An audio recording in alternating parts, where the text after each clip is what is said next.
Assalamualaikum, salam sejahtera. Saya Zulfitri Yusof. Ini adalah Buletin Awani Khas. Kita berdepan dengan krisis pada ketika ini. Krisis ataupun bencana banjir yang tidak disangka berlaku. Dan setakat jam 2 petang ini, kalau berdasarkan daripada informasi daripada portal info bencana Jabatan Kepencegahan Masyarakat JKM, seramai 22,892 mangsa yang terlibat akibat banjir di 8 buah negeri. Ini melibatkan 7,825 jumlah keluarga dan melibatkan sebanyak hampir 313 jumlah pusat yang dibuka, pusat pemindahan yang dibuka. Namun begitu, hakikatnya juga ini angka-angka yang sudah didaftarkan. Masih ramai lagi yang berada di rumah mereka ditenggelami air yang masih lagi menunggukan bantuan daripada pihak berkuasa. Daripada pengalaman ataupun daripada cerita daripada rakan-rakan saudara mara sekitar Lembah Kelang, di kawasan Shah Alam, Puchong, di Hulu Langat, mereka masih lagi mengharapkan bantuan dan juga minta untuk diselamatkan, dan mereka ini tidak termasuk dalam angka-angka ini. Justru masalah banjir ataupun isu banjir yang berlaku pada kali ini lebih besar lagi daripada apa yang kita jangkakan. Dan sementara itu, dalam jam ini juga saya mendapat isyarat ataupun dapat maklumat daripada wartawan di lokasi, Umar Wati, yang mengatakan bahawa Perdana Menteri bakal melakukan sidang medianya sebentar lagi. Sejurus mendapat isyarat tersebut, kami akan bawakannya sebentar lagi langsung dari Kelang, bagaimanakah gerak kerja dan juga tindakan dan juga pengurusan aset untuk memastikan bahawa bencana banjir kali ini yang boleh dikatakan kalau di Lembah Kelang yang terburuk semenjak 30 atau 40 tahun dahulu dapat digerakkan ataupun dapat dikoordinasi dengan lebih baik. Namun begitu, masalah banjir ini juga akan memberikan impak yang berganda ataupun domino efek yang tertentu. Contohnya, berikutan peningkatan paras air sungai yang mengakibatkan banjir, 2 loji rawatan air LRA iaitu LRA Ceras Batu 11 dan juga LRA Langat 2 dihentikan tugas manakala LRA Sungai Langat beroperasi pada pengeluaran separa. Berikutan penutupan LRA ini, sebanyak 472 kawasan di Petaling, Kuala Lumpur dan Hulu Langat akan mengalami gangguan bekalan air tidak berjadual. Menurut kenyataan Air Selangor, LRA Langat 2 dihentikan tugas berikutan penutupan bekalan elektrik kecemasan di muka Saud Semantan yang mengakibatkan ketiadaan bekalan air di loji berkenaan. Manakala di LRA Sungai Langat, peningkatan paras kekeruhan air yang tinggi mengakibatkan LRA hanya mampu mengeluarkan 40% daripada pengeluaran harian. LRA Ceras Batu 11 pula terpaksa dihenti tugas berikutan banjir. Jangkaan untuk ketiga-tiga LRA ini beroperasi sepenuhnya masih belum dapat dipastikan setakat ini. Akibat penutupan kebanyakan jalan-jalan utama berikutan situasi banjir, Air Selangor juga tidak dapat menggerakkan bantuan bekalan air alternatif melalui lori tangki air kepada pengguna dan juga premis-premis yang terjejas. Saya akan mendapatkan dan juga kalau kita sudah mendapat isyarat, kita masih lagi menunggu isyarat kepada sidang media oleh Perdana Menteri yang bakal berlangsung pada bila-bila masa sahaja. Kalau dilihat kepada visual ini, memang akan ada isyarat sidang media tersebut, tapi mungkin kita pergi dahulu kepada pandangan pakar dan juga dapat kita memahami situasi sebenar pada ketika ini. Bersama saya di talian ialah Dr. Kamarul Azhari Razak, merupakan pengarah Pusat Pencegahan dan Kesiapsiagaan Bencana UTM. Assalamualaikum, salam sejahtera Doktor. Terima kasih kerana bersama dengan Astro Awani pada jam ini. Kalau saya mangsa banjir, saya tanya bila saya mahu diselamatkan. Dan kalau saya sudah dipindahkan ke pusat pemindahan, saya akan bertanya bagaimanakah bantuan makanan, bantuan pakaian dan juga air bersih dapat diberikan. Melihat kepada situasi ini, khususnya di Lembah Kelang, di mana lompong yang kita hadapi pada ketika ini dan betapa cepatnya kita perlu bergerak pada pandangan doktor? Terima kasih Zul. Boleh dengar Zul? Boleh, teruskan doktor. Boleh, Alhamdulillah. Saya pun berada di Kota Baru, Kelantan bersama dengan Kerajaan Negeri Kelantan mengikuti perkembangan banjir besar di Selangor dan wilayah Persekutuan, Zul. Dan insyaAllah melihat soalan dan juga pandangan tu, mungkin saya boleh lihat daripada pelbagai konteks. Yang pertama, bagaimana kejadian yang berlaku begitu pantas, skala dan impak yang begitu ekstrim, dan semestinya kita boleh jangkakan tindak balas yang berlaku, terutama dengan kapasiti bagaimana tindakan beberapa agensi limitasi kapasiti dalam menguruskan mangsa-mangsa banjir yang banyak, ramai dalam masa yang singkat. So di sinilah saya sedikit sebanyak bersetuju dengan pandangan Zul, input awal bagaimana beberapa mangsa-mangsa ataupun mereka yang terjejas disebabkan oleh banjir mungkin tidak diambil kira kerana mereka tidak berpindah ke pusat pemindahan. Tetapi mereka juga adalah mangsa dan apa yang kita alami dan ikuti perkembangan sejak semalam lagi, kita lihat banyak mereka yang terkandas, terperangkap dan memerlukan bantuan segera. Tetapi percaya bahawa agensi-agensi terutama agensi penyelamat telah membuat tindakan yang baik dalam erti kata menguruskan kuantiti mereka-mereka mangsa-mangsa yang perlu diselamatkan yang ramai dalam masa yang singkat, dan semestinya adalah proses prosedur untuk memastikan mereka mangsa yang berada di kategori risiko ataupun perlu diselamatkan terlebih dahulu juga diambil kira dalam proses penyelamatan tersebut. Itu mungkin sedikit input awal. Dan yang kedua, Zul ada membangkitkan tentang kelangsungan perniagaan, kelangsungan hidup dalam konteks logi LRA, dan kita lihat juga operasi pelabuhan di Kelang juga terhenti. So di sinilah ruang dan peranan kita melihat bagaimana dalam satu-satu bencana ataupun banjir besar berskala besar ini harus disusuli dengan program ataupun inisiatif untuk mengembalikan kelangsungan perniagaan dengan kadar yang segera. Jadi di sinilah peranan input-input penting perlu digarapkan berdasarkan kepada beberapa senario-senario lampau yang kita lihat seperti mana yang berlaku pada banjir besar di Pantai Timur 2014. Dan sedikit sebanyak input beberapa input awal yang kita lihat daripada program bersama dengan Kerajaan Negeri Kelantan melihat bagaimana tahap kesiasatan komuniti Dr. tempat Kamarul, perlu dipertingkatkan. Dr. Kamarul, saya mencelah di situ kerana kalau dilihat kepada isyarat visual daripada yang kami terima di sini, saya kira Perdana Menteri sudah bersedia untuk memberikan sidang media. Beliau disertai oleh Menteri Besar Selangor Datuk Seri Ahmaddin Syahari dan juga Menteri di Jabatan Perdana Menteri Tugas-Tugas Khas Datuk Dr. Latif itu. Kita terus saja mengikuti sidang media tersebut.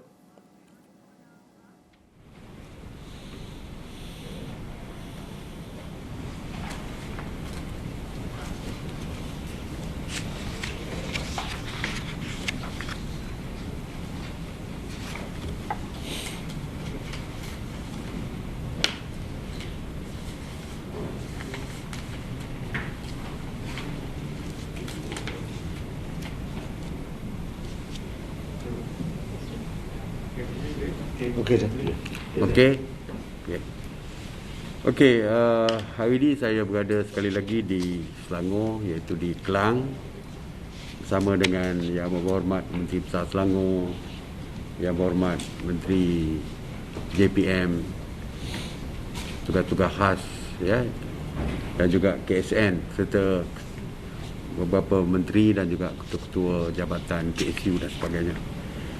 Pagi tadi saya melawat Pusat Perpindahan Banjir, iaitu Pusat Perpindahan Sementara PPS di Sekolah Teluk Gong dan juga Sekolah Johan Setia.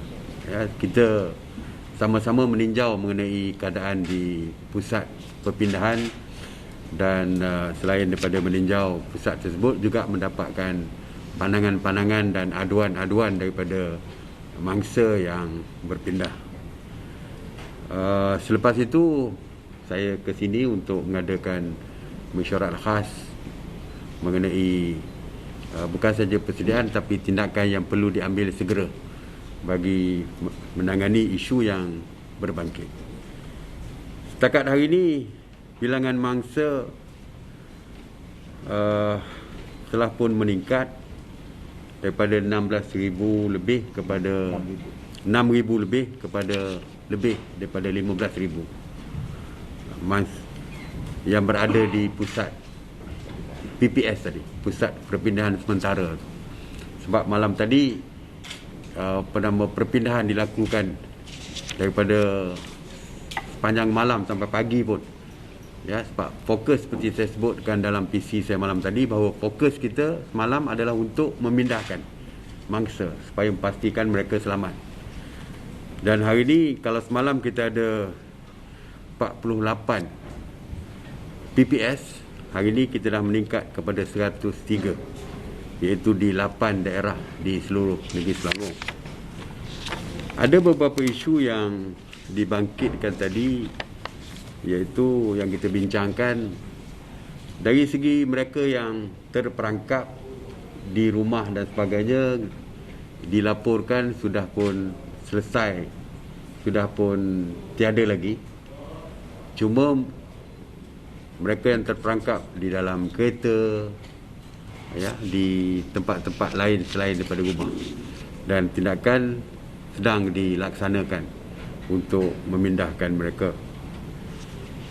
Di dalam kawasan di pusat pemindahan, kita telah bersetuju supaya semua isu yang berbangkit seperti ketiadaan makanan diselesaikan. Kita selesaikan. Hari ini kita selesaikan semua isu yang berbangkit. Sebagai contoh, untuk makan malam sini dan breakfast, makan pagi besok akan disediakan oleh Kerajaan Negeri Selangor, dan mulai besok lunch onward akan disediakan oleh Jabatan Kebajikan Masyarakat. Jadi dari segi makanan kita kira selesai. Ini perkara besar ni. Yang kedua, dari segi tempat tidur mereka. Sekarang ni kita faham tidur atas lantai simen dan sebagainya. Jadi kita dah mendapatkan komitmen daripada Jabatan Kebajikan Masyarakat, mereka akan menyediakan tempat tinggal yang kubikel tu. Kubikel tersebut dengan selimut, tilam dan sebagainya. Jadi kita harap isu yang berbangkit di pusat pemindahan tu dapat diselesaikan hari ini juga. Saya tak mau timbul isu lagi. Begitu juga dengan keperluan lain. Saya pergi tadi, toilet, tandas, hanya menggunakan tandas sekolah. Tandas sekolah memang tidak mencukupi, pasal pelajar sekolah tidak seramai yang berpindah. Jadi memang tidak mencukupi. Jadi kita bersetuju untuk menyediakan tandas mudah alih itu, portable toilet, ya. Dan pihak PBT juga diminta untuk mencuci kawasan tersebut. Sebab kalau dah ramai ni, hujan pula tentu kotor lah. Jadi kita nak jaga kebersihan tu. Jadi longkang-longkang pun juga kita dah minta supaya JPS mengambil tindakan segera untuk mencuci longkang yang menyebabkan air tersumbat. Ini juga salah satu punca yang menyebabkan banjir, dan juga banjir lambat surut kerana longkang yang tersumbat dan sebagainya. Jadi itu antara yang akan kita lakukan segera. Dari segi Kementerian Kesihatan, kita akan menyediakan 4 perkara. Tadi saya pergi tadi, ada tempat yang tidak ada medical team di sana. Tidak ada doktor, tidak ada jururawat dan sebagainya.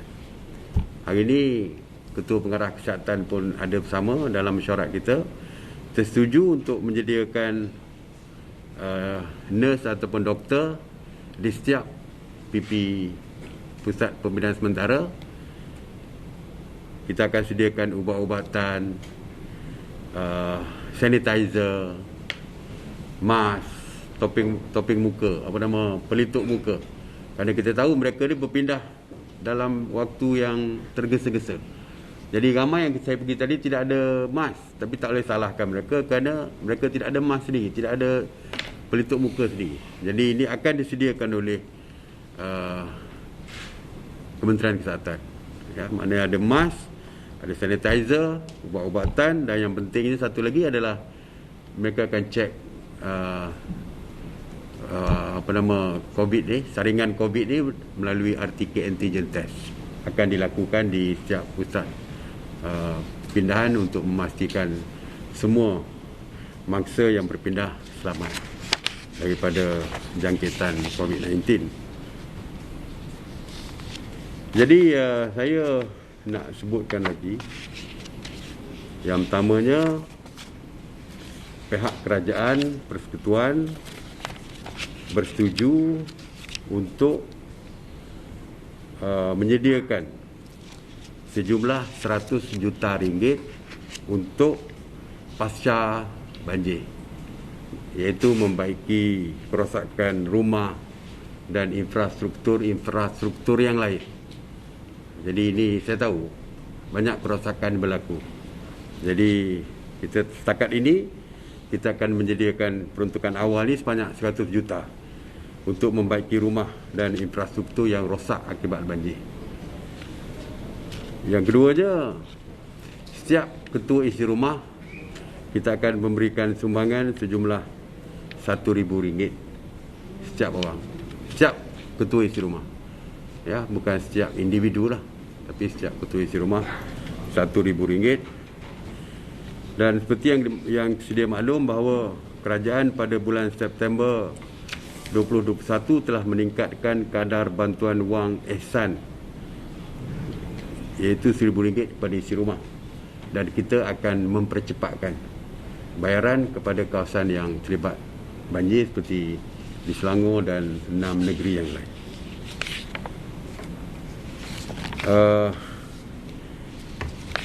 Dalam masa yang sama juga GLIC dan GLC bersetuju untuk menyalurkan sumbangan secara grant padanan dengan pihak kerajaan. Dan untuk peringkat awal ini, setelah perbincangan dilakukan semalam, kita bersetuju untuk menyediakan 20 juta. Bermakna kalau 20 juta, 40 juta lah. Kita ada back to back padanan daripada kerajaan dan juga daripada GLC di sini. Itu antara bantuan yang kita akan berikan secara segera bagi membantu mengurangkan bebanan kepada mangsa-mangsa banjir ini. Dan yang keduanya, kita tahu besok hari Isnin bermula hari kerja. Jadi mereka perlu bekerja walaupun mereka berpindah. Jadi oleh kerana kita faham tentang kesusahan mereka, jadi kerajaan bersetuju untuk memberikan cuti kecemasan akibat bencana ini kepada kaki tangan awam yang terkesan akibat daripada banjir. Bila mereka masuk bekerja semula, boleh bincang dengan ketua jabatan masing-masing untuk menentukan. Saya harap selepas mereka dah balik ke rumah, menyelesaikan cuci rumah dan sebagainya, bolehlah bekerja semula. Tapi untuk setakat hari ini, kita bagi cuti kepada semua kaki tangan kerajaan. Dan saya pun menyeru kepada majikan-majikan swasta juga.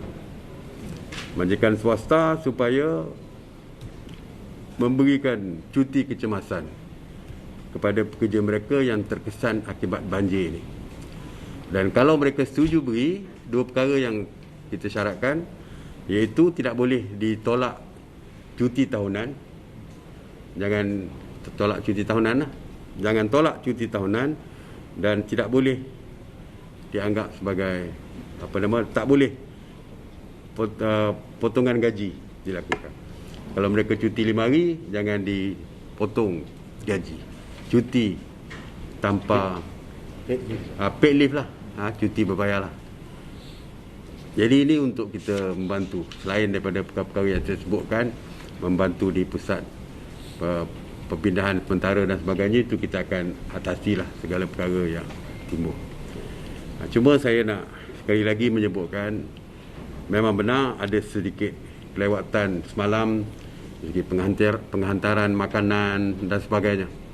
Suka saya maklumkan, saya dimaklumkan oleh Kementerian Alam Sekitar, KASA,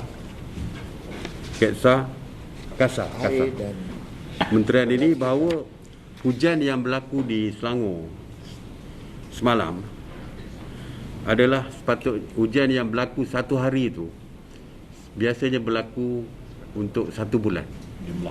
Jumlah hujan yang turun tu satu hari itu sepatutnya berlaku dalam jumlah tu dalam 1 bulan. Jadi sebab itulah bila berlaku tiba-tiba seperti itu, maka berlakulah kekalutan. Kekalutan. Sebab tu tidak ada preparation, tidak ada persediaan untuk berpindah rumah dan sebagainya. Jadi itu yang berlaku seperti itu. tak sangka air akan naik begitu cepat. Itu yang ada yang duduk terpaksa tunggu di rumah untuk diambil oleh agensi-agensi yang terlibat dari segi perpindahan. Makanan tidak dapat dihantar semalam sebab jalan semua ditutup. Jalan ditenggelami air. Kalau ada pun atas jalan penuh dengan kereta yang takut tak memungkinkan untuk lalu menghantar makanan. Tapi hari ini saya difahamkan keadaan sudah pulih, ya. Walaupun kalau keadaan tak pulih, kita mempunyai alternatif lain lah.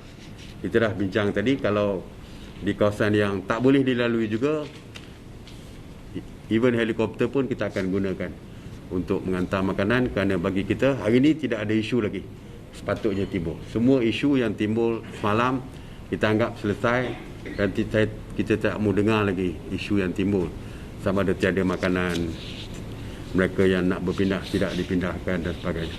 Anggota tentera, anggota polis, bomber, rela dan sebagainya semua pun telah digerakkan untuk membantu perpindahan dan juga perkara-perkara lain seperti pengangkutan barangan makanan dan sebagainya.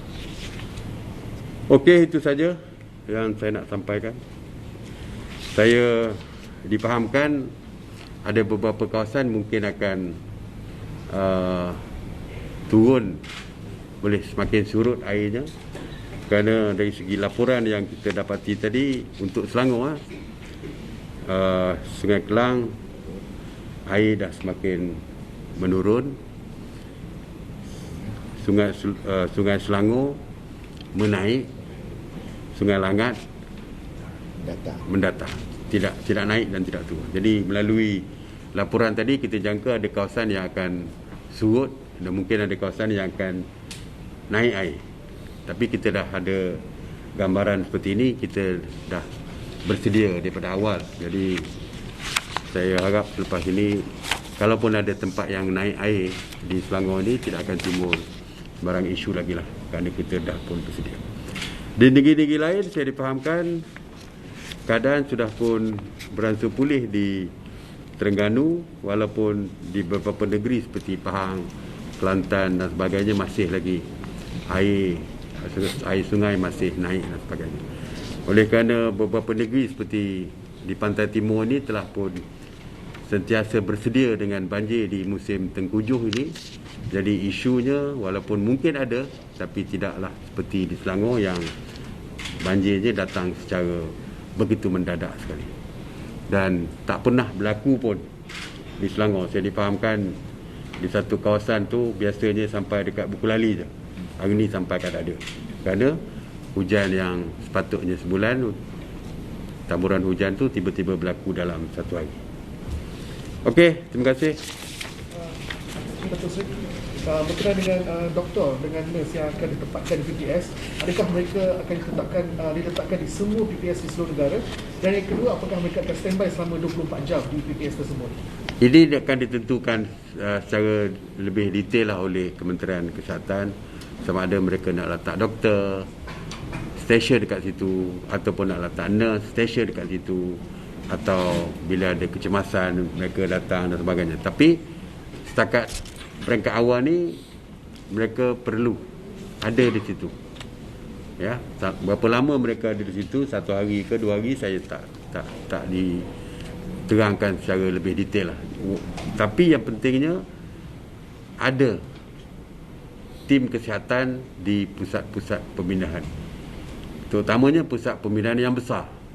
Macam tadi sekolah Teluk Gong tadi berapa, 1,200 tempat yang besar. Kita tengoklah Kementerian Kesihatan akan putuskan. Mungkin setengah tempat tu kalau di kampung, di Pahang, mungkin yang pindah tu 50 orang je, takkan nak letak doktor sepanjang masa di situ. Di Bera pun tak cukup doktor juga kalau semua duduk kat situ. Jadi ini saya serahkan kepada Kementerian Kesihatan dan Jabatan Kesihatan lah untuk menentukan. Tapi kita nak supaya orang yang sakit mesti dirawat. Itu je prinsipnya. Datuk Seri, yang satu, adakah dia bila setiap ketua isi rumah akan dapat RM1,000? Mohon lagi bila boleh buat? Biasanya selepas banjir, selepas mereka pulang ke rumah, baru kita akan bayar lah. Ya. Kita akan dapat detail nama tu daripada macam di Kelang ni, pejabat daerah Kelang, dia akan senaraikan nama-nama yang berpindah. akan dibayar. Kita akan segerakan. Kita tak nak lama lah. Mereka balik tu perlukan macam-macam. 1,000 tu mungkin tak cukup, tapi ini untuk membantu lah, ya, beli asas baju, pakaian dan sebagainya lah. Perangkat asal ni. Saya rasa rumah tenggelam air, semua rosak lah. Dapur rosak, apa rosak. Jadi insurans. Kecuali mereka ada insurans tu lain lah. Okey? Pada masukan yang masih bergerak untuk memaksa pekerja mereka untuk kita mengesyorkan. Saya dari segi perundangan saya tak pasti. Saya rasa tak ada undang-undang yang boleh memaksa majikan untuk memberikan cuti kepada pekerja. Tapi dari segi kemanusiaan, dan ya, saya minta kalau industri di Selangor, mungkin Yang Amat Berhormat Menteri Besar Selangor boleh panggil industri tersebut atau maklumkan kepada mereka supaya diberi cuti. Sebab kalau duduk di pusat pembinaan banjir, selas pinggang je dah tinggal, nak pergi bekerja apa benda. Anak kecil pun mungkin ada di situ. Jadi tak adil. Jadi dari segi keadilan lah, maknanya saya minta kepada majikan swasta bagi cuti tanpa pemotongan gaji dan tanpa memotong cuti tahunan kepada pekerja mereka yang terlibat. Walaupun saya akan bincang juga dengan Menteri Sumber Manusia supaya Menteri Sumber Manusia juga terlibat berbincang dengan pihak majikan ini. Okey? Berapa lama dan berapa hari cuti kecemasan dibenarkan, dan adakah ini takluk pada semua pejabat awam dekat negeri juga?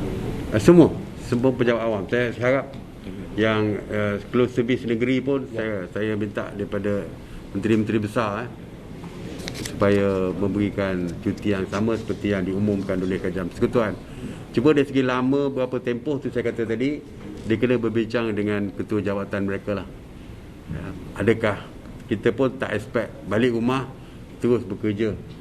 Mungkin bagi 1-2 hari pun untuk pembersihan rumah dan sebagainya. Selepas selesai tu barulah mereka diminta bekerja. Walau mana pun bincang dengan ketua jabatan masing-masing. Alright.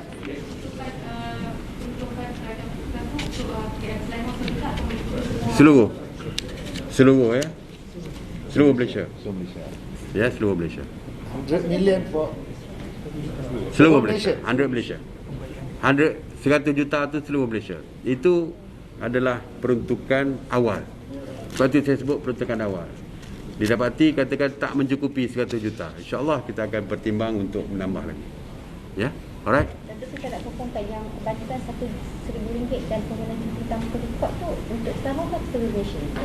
Seluruh Malaysia. Seluruh Malaysia. Banjir lah yang terkesan banjir. Saya kata tadi yang terkesan banjir. Tak kira lah di Pahang, Kelantan, Terengganu, Melaka, Negeri Sembilan, Selangor, ya, mungkin Perak kalau ada banjir. Tak kira lah di mana saja asalkan terkesan banjir. Ya. Okey? Alright, terima kasih. MB dia cakap apa pun? Tak betul. Ya, sure. Later. Gwen tengok. Hari ni. Tangguh. Betul. Tangguh. Sebenarnya malam tadi kata saya tak boleh. Terus pergi pusat. Demikian tadi sidang media yang dilakukan oleh Perdana Menteri Datuk Seri Ismail Sabri Yaakob melihat kepada masalah banjir dan juga bencana banjir yang berlaku khususnya di negeri Selangor. Daripada sidang media tersebut, kita ketahui bahawa setakat kini sebanyak 15,000 mangsa banjir akibat mangsa banjir di negeri Selangor, di mana sebanyak 103 pusat pemindahan sementara PPS dibuka melibatkan 8 daerah di seluruh negeri Selangor. Dan juga antara perkembangan yang dibawakan sebentar tadi juga untuk keadaan aliran ataupun paras air sungai pada ketika ini, air sungai Klang menunjukkan trend air semakin menurun. Namun begitu, di Sungai Selangor menunjukkan peningkatan paras air, manakala Sungai Langat menunjukkan trend arasnya yang mendatar. Dan dalam sidang media tersebut juga, Perdana Menteri mengumumkan ataupun mengatakan bahawa pasukan kesihatan akan ditempatkan di pusat-pusat pemindahan sementara di kawasan-kawasan banjir yang terlibat. Ini sama ada menyediakan jururawat ataupun doktor untuk memastikan aspek kesihatan dan juga keselamatan mereka yang terjejas akibat banjir ini dapat dikenal pasti. Aspek-aspek seperti pengawalan dan juga pencegahan COVID-19 juga diambil kira dan juga penyakit-penyakit yang berjangkit, khususnya penyakit bawaan air kerana banjir.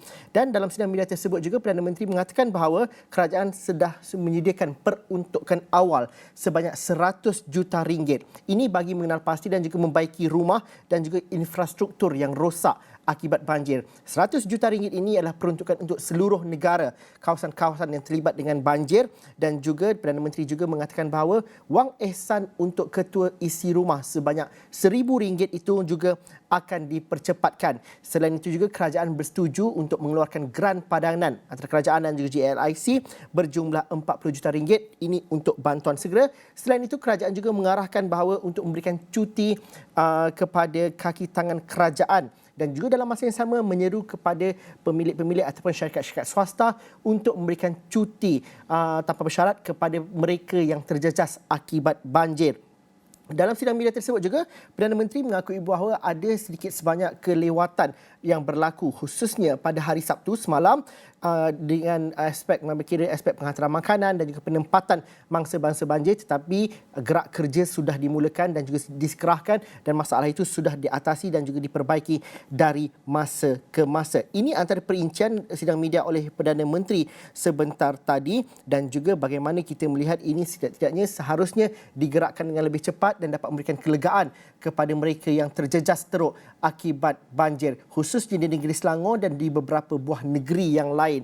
Dalam sidang media tersebut juga, Perdana Menteri mengakui bahawa hujan yang turun di negeri Selangor pada hari Sabtu ataupun hari sebelumnya adalah jumlah hujan yang cukup tinggi, di mana ianya bersamaan dengan jumlah purata hujan yang turun sepatutnya untuk tempoh 30 hari. Tapi ianya berlaku dalam masa 1 hari semalam dan menyebabkan banjir yang begitu teruk dan juga begitu dahsyat, dan juga ini menyukarkan kerja-kerja menggerakkan aset dan juga menyukarkan kerja-kerja untuk menyelamat dan juga bantuan diberikan secara menyeluruh.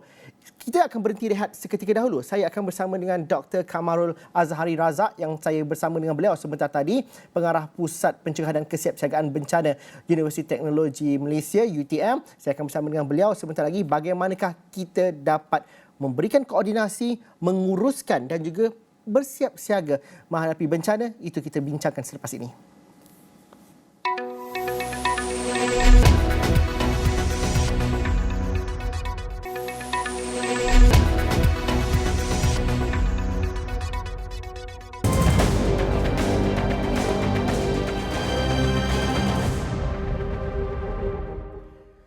Bertemu lagi kita dalam Buletin Awani Khas. Kami di Astro Awani memberikan perkembangan dari masa ke masa dan cuba membantu anda yang terperangkap dalam banjir, yang berada dalam kepayahan dan juga cabaran yang musibah yang begitu besar akibat banjir, khususnya di negeri Selangor dan di beberapa buah negeri yang lain.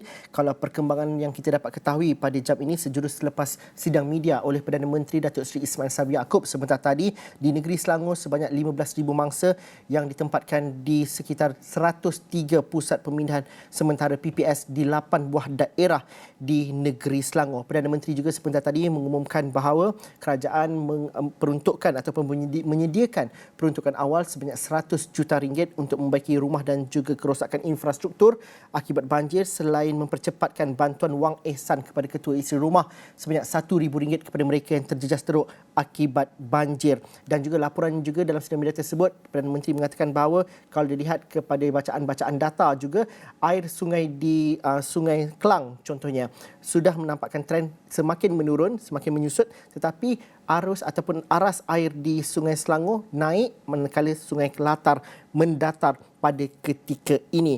Dan juga kalau kita dapat juga beberapa perkembangan, sudah pasti banjir ini juga mengakibatkan beberapa kesan berganda khususnya kepada sektor perkhidmatan. Dan juga kalau tadi kami bawakan laporan bahawa LRA di negeri Selangor juga terpaksa menghentikan tugasannya, dan ini satu lagi siaran media yang diberikan oleh KTMB iaitu Kereta Api Tanah Melayu Berhad yang menjejaskan ataupun perkhidmatan KTMB yang terjejas akibat banjir, di mana Kereta Api Tanah Melayu ingin memaklumkan bahawa beberapa perkhidmatan train penumpang telah terjejas berikutan banjir dan hujan lebat luar biasa yang berterusan sejak semalam.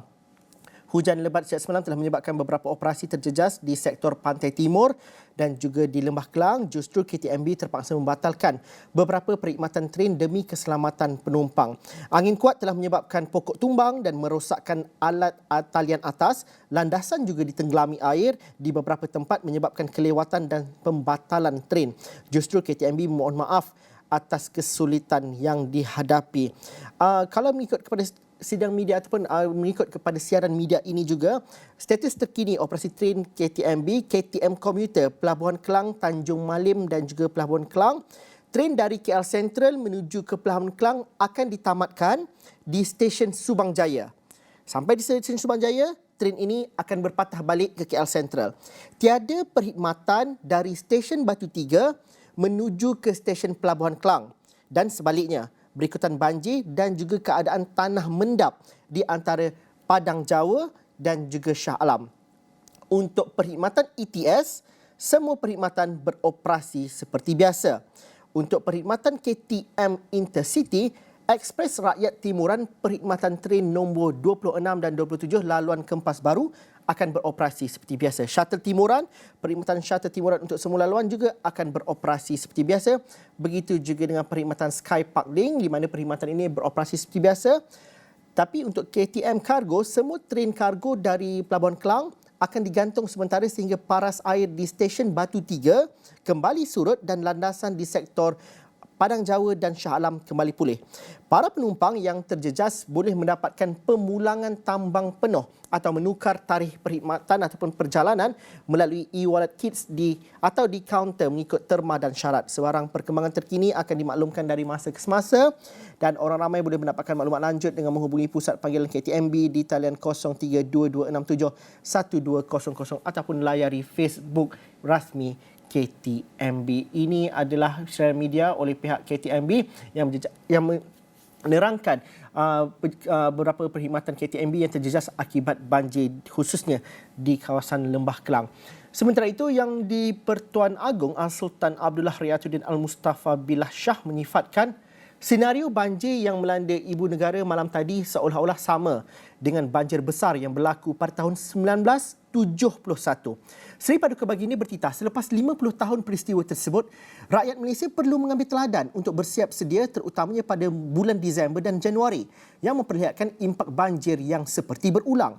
Seri Paduka bertitah demikian selepas berkenan mencemar duli turun Padang membuat lawatan peribadi menziarahi mangsa banjir di pusat pemilihan sementara di Klub Sultan Sulaiman di Kampung Baru kira-kira jam 11.30 pagi tadi. Dalam lawatannya, Seri Paduka Baginda menzahirkan rasa simpati terhadap mangsa dan berpesan supaya terus bersabar dengan keadaan yang berlaku. Al-Sultan Abdullah juga berharap supaya pihak kerajaan dapat menghulurkan bantuan sebaik mungkin kepada mangsa-mangsa yang terlibat.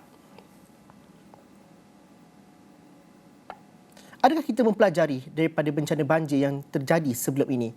Sekiranya tidak, bagaimana kita dapat mengatasinya dan juga menguruskan bencana ini dengan sebaik mungkin, khususnya dengan menguruskan dan juga memberikan koordinasi yang terbaik kepada mereka yang teruk terjejas akibat banjir ini. Saya bersama semula dengan Dr. Kamarul Azhari Razak, Pengarah Pusat Pencegahan dan Kesiapsiagaan Bencana UTM. Assalamualaikum, selamat sejahtera. Terima kasih Doktor kerana masih lagi bersama dengan kami dalam Buletin Awni Khas. Doktor, kalau kita melihat apa yang berlaku ialah respon dan juga tindakan pantas yang perlu diberikan oleh agensi-agensi yang terlibat.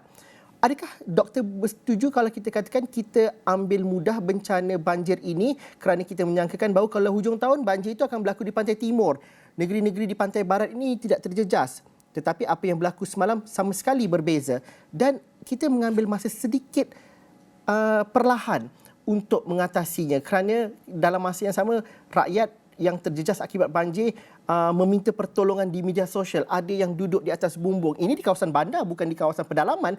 Dan juga bagaimana doktor melihat bahawa sesuatu perlu diubah daripada gerak kerja kita. Benar, ada SOP tetapi bencana tidak mengikut SOP kita. Terima kasih banyak Zul. Boleh dengar saya di sini ya? Boleh teruskan doktor. Boleh, Alhamdulillah dapat udara. Terima kasih pihak Astro atas jemputan. Mungkin saya boleh melihat dan memberi beberapa pandangan. Pertama, memang saya percaya banyak maklumat-maklumat telah disebarkan tentang musim tengkujuh. Dan mungkin apa yang berlaku di Lembah Kelang suatu yang di luar jangka, dan mungkin fokus ataupun keutamaan kita adalah menghadapi bencana di pantai timur. So di situlah kita lihat beberapa sebenarnya peranan pelbagai agensi dan pihak, dan saya ingin mengambil kesempatan ini untuk menyatakan bahawa dengan dalam kita menghadapi situasi bencana yang ekstrim dan di luar jangka, peranan pelbagai pihak perlu dimainkan. Bukan hanya semata-mata terletak di bahu pasukan penyelamat yang mungkin mempunyai limitasi dari segi kapasiti dan juga aset dalam menyelamat jumlah mangsa yang ramai dalam masa yang singkat. So di situlah peranan peringkat komuniti dan juga NGO-NGO setempat untuk membantu menyokong usaha penyelamatan dan mungkin menyalurkan bantuan-bantuan awal kepada penduduk dan mangsa yang terjejas. Zul. Doktor, sekarang ini segala maklumat dan juga data sains yang berkaitan dengan cuaca dan juga ramalan itu dapat kita ketahui secara real time. Kita mengambil tahu bahawa adanya taufan Ra yang berlaku di Laut Cina Selatan. Kita juga ambil maklum kalau pakar-pakar kaji cuaca mengambil maklum mengenai tekanan rendah di sebelah pantai barat dan sebagainya, dan itu menyebabkan banjir. Justru adakah kita bertindak mengikut kepada data-data real time ini, kerana kalau dalam aspek penyaluran data dan juga perkongsian data itu jelas boleh didapati, tapi cara tindakan kita, adakah kita masih lagi tunggu semalam hari Sabtu masih lagi cuti dan kita lambat untuk bersedia?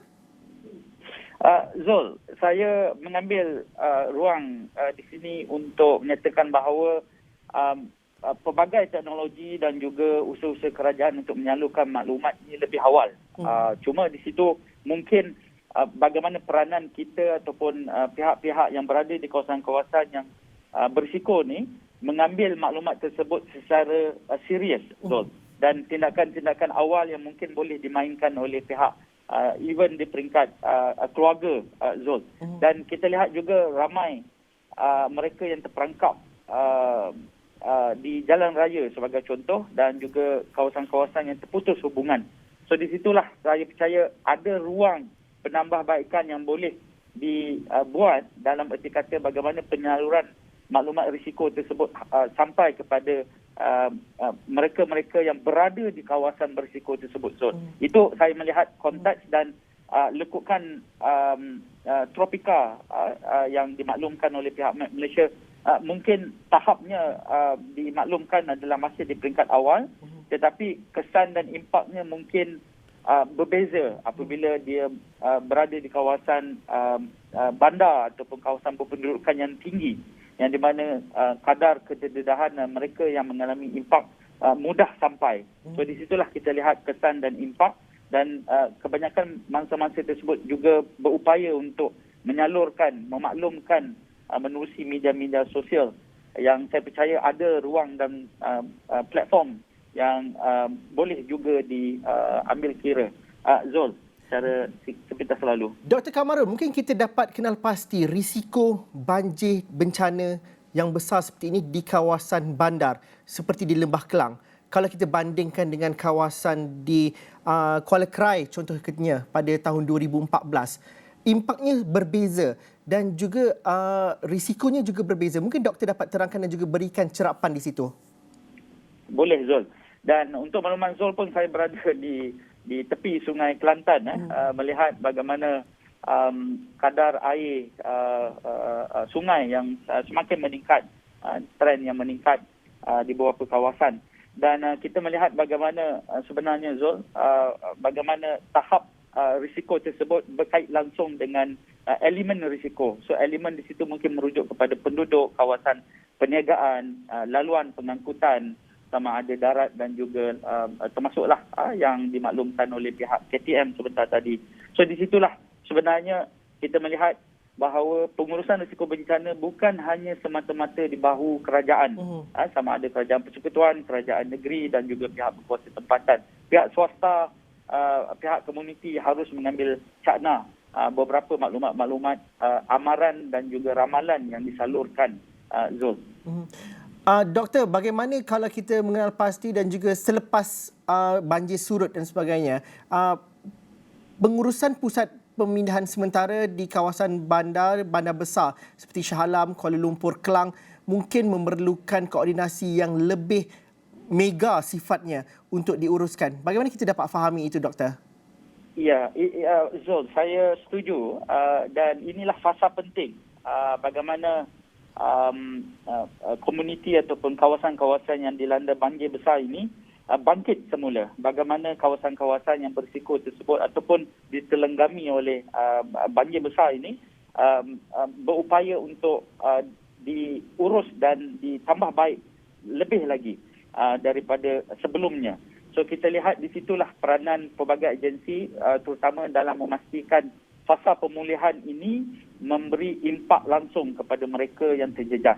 So di situlah kita lihat seperti mana yang diumumkan sebentar tadi, saya percaya 100 juta dan juga kadar kerugian ekonomi tersebut perlulah lihat dalam konteks yang lebih besar dan mungkin jumlah kerugian dan juga bantuan yang diberikan tidak mencukupi berbanding dengan skala dan impak kesan daripada bencana tersebut. So proses pemulihan ini fasa mungkin mengambil masa, tetapi boleh kita pastikan bahawa proses perbaikan pemulihan tersebut mengambil kira beberapa konsep seperti mana yang dipromosikan oleh pihak United Nations, Build Back Better, supaya kita kembali bangkit dengan lebih baik, cepat dan pantas. So di situlah sedikit pandangan dan komen saya, Zul. Doktor, saya meminjamkan kepakaran dan juga pengetahuan serta bidang yang Doktor pelopori. Kalau kita mengambil kepada berdasarkan data dan juga laporan status pengurangan risiko bencana di Malaysia pada tahun 2020, banjir adalah ancaman terbesar untuk ekonomi dan juga sosial di Malaysia, di mana anggaran kerugiannya sekitar 60 juta dolar Amerika Syarikat setiap tahun. Selain memberikan kesan buruk kepada sektor pertanian serta mengurangkan KDNK sebanyak 0.22% bagi setiap penambahan 1% kawasan banjir. Kalau kita ambil contoh banjir besar di Johor pada tahun 2006-2007, dianggarkan kerugian pada ketika itu sekitar sehingga $1 bilion. Manakala banjir di Pantai Timur 2014-2015 menyebabkan KDNK jatuh sebanyak 0.5%. Ini angka. Tapi persoalannya, apa langkah yang boleh dilakukan oleh kerajaan untuk mengatasi masalah ini? Kita tidak mahu mengira kerugian selepas banjir. Sesuatu boleh dilakukan sebelum itu lagi. Pada pandangan doktor, bagaimana kita memahami sifir dan juga perancangan yang lebih holistik ini? Saya melihat dua konteks, Zul. Pertama, apa yang berlaku, tragedi yang berlaku baru-baru ini mungkin boleh merungkai beberapa permasalahan yang sebenarnya telah dibangkit lama oleh beberapa pihak pemegang taruh, melihat kekangan dana dan juga komitmen pelbagai pihak dalam menguruskan risiko bencana secara holistik. So kalau kita mengambil sudut positif daripada tragedi yang berlaku ini, memberi peluang dan juga ruang kepada pihak kerajaan untuk membangunkan pembangunan dan juga bandar dan juga komuniti yang lebih berdaya tahan dalam kita menghadapi ancaman ataupun skala bencana yang mungkin lebih besar dan ekstrim seperti mana yang dialami beberapa hari lepas. So di situlah saya percaya memandangkan peruntukan, limitasi peruntukan dan juga kekurangan dana, kita melihat beberapa kawasan-kawasan ini tidak diurus dalam erti kata pembangunan tersebut dengan mengambil kira risiko setempat.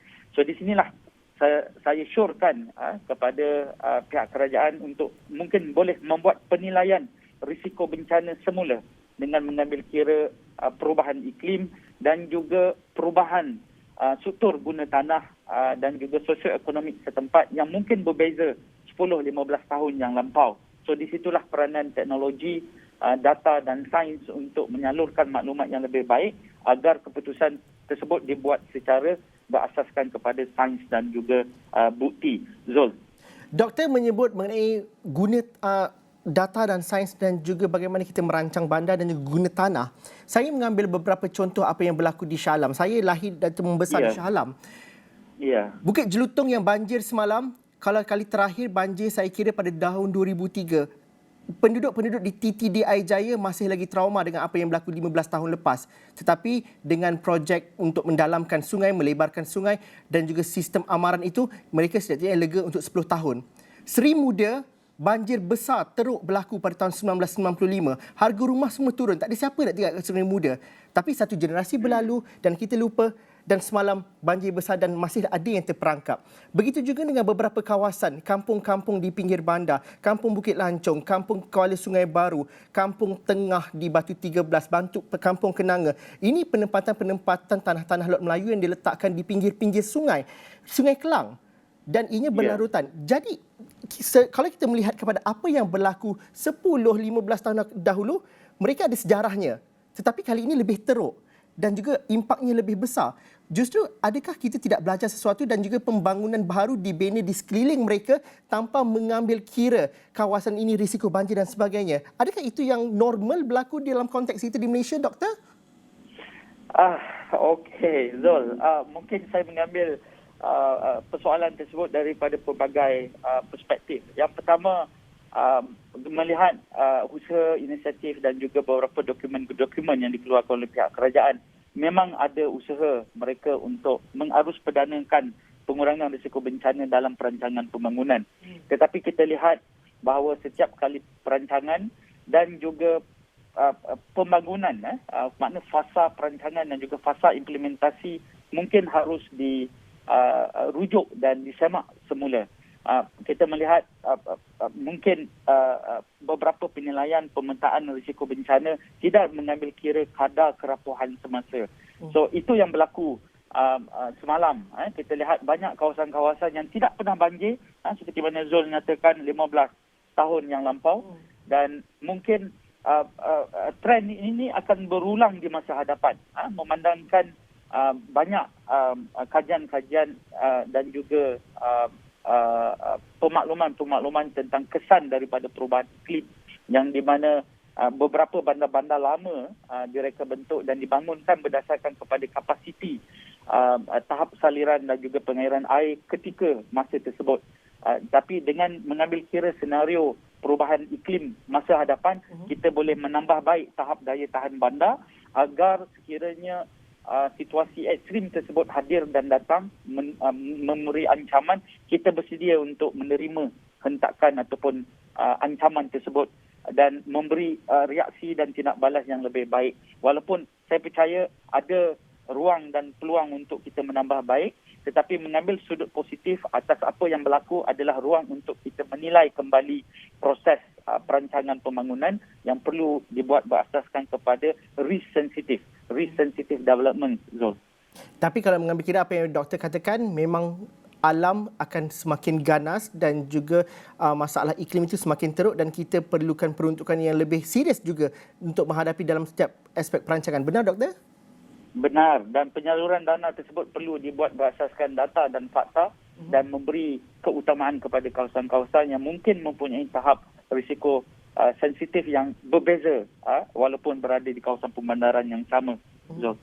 Doktor, kalau merujuk kepada ini, bidang kepakaran doktor, merujuk kepada Sendai Framework for Disaster Risk Reduction 2015 to 2030, antara matlamat utamanya ialah untuk mencegah dan juga mengurangkan risiko bencana yang baru dan sedia ada melalui pelaksanaan langkah bersepadu dan juga inklusif. Ini termasuklah kerjasama antara kerajaan dan juga pihak swasta. Adakah doktor melihat ini, perkara ini telah dilaksanakan dengan sewajarnya dan juga dapat diberikan berapa peratus ada kerjasama ini dilakukan secara holistik, dan juga apa yang telah berlaku dan mungkin doktor dapat berikan contoh praktis yang baik juga?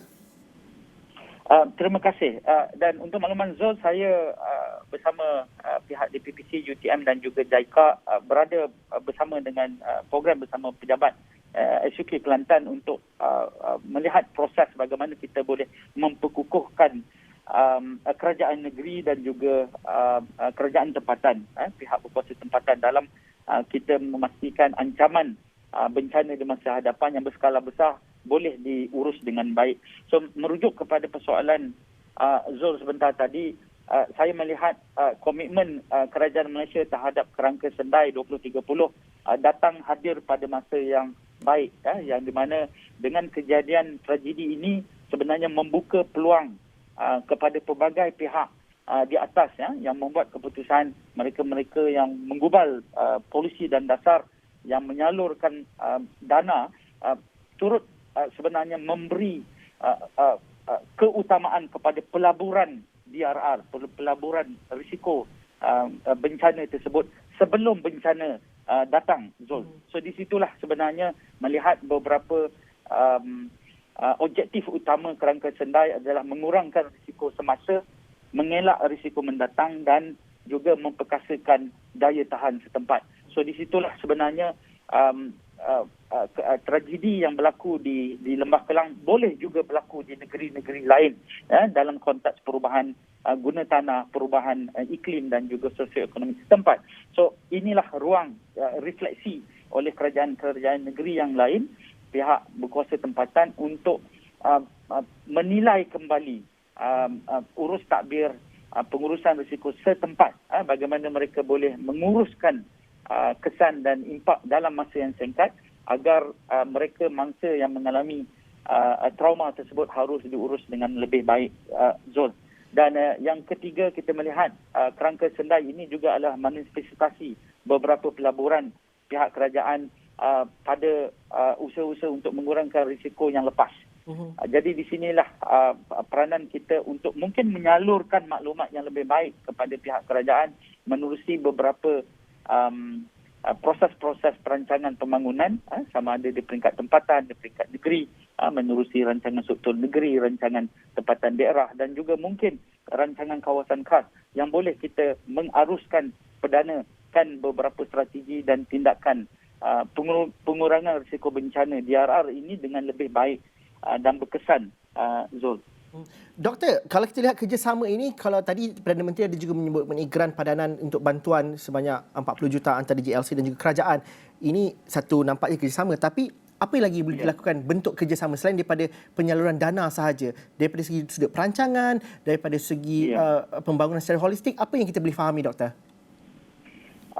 Pelaburan DRR atau pengurangan risiko bencana ini boleh dilihat daripada pelbagai perspektif. Pertama, kita boleh melihat bagaimana tahap pembangunan bandar tersebut dengan kadar populasi setempat, aktiviti perniagaan dan sebagainya tidak seharusnya terputus ketika berlakunya bencana. Di situlah beberapa kriteria aspek bagaimana kita boleh kukuhkan perancangan fizikal dan juga sosioekonomik setempat.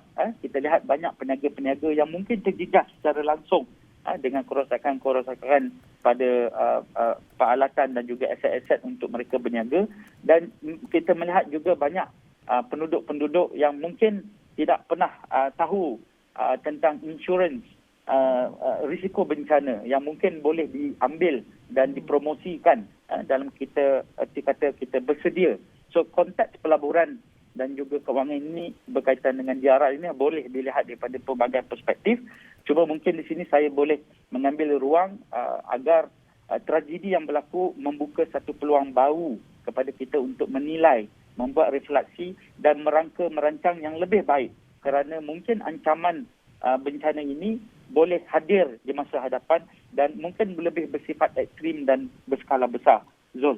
Bagaimana kita nak memain perancangan itu juga perlu dilihat secara regional dan juga secara spesifik. Kerana mungkin kalau tidak keterlaluan kita katakan risiko bencana banjir ini kita mungkin memberikan fokus kepada pantai timur dan juga melihat kepada monsun yang berlaku setiap tahun. Namun ancaman itu datang tanpa bermusim seperti dahulu. Justru bagaimana pandangan doktor bahawa ini perlu dilihat secara holistik. Negeri-negeri yang mungkin rasanya tak kena banjir besar dah kena memikirkan secara serius mengenai perkara ini.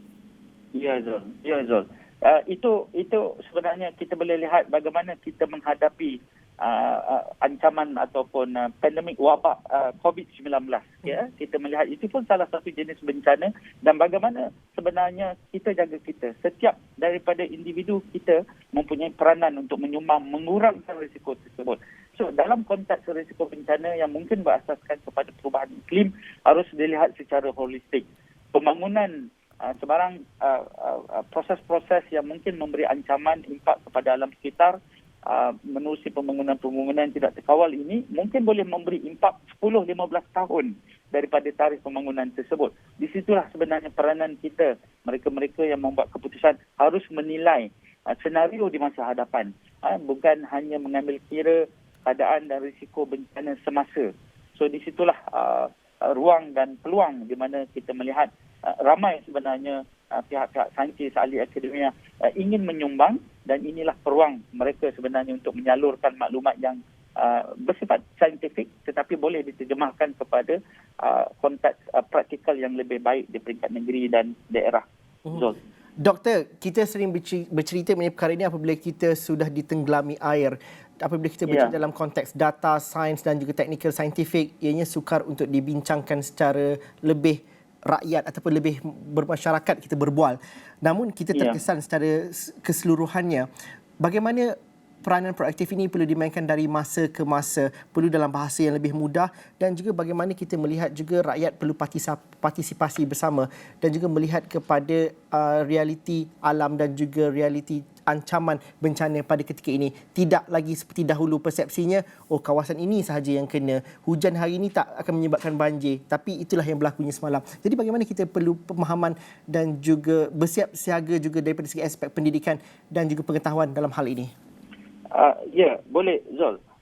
Boleh dengar saya di sini Zul? Ya, teruskan Doktor. Boleh. Okey.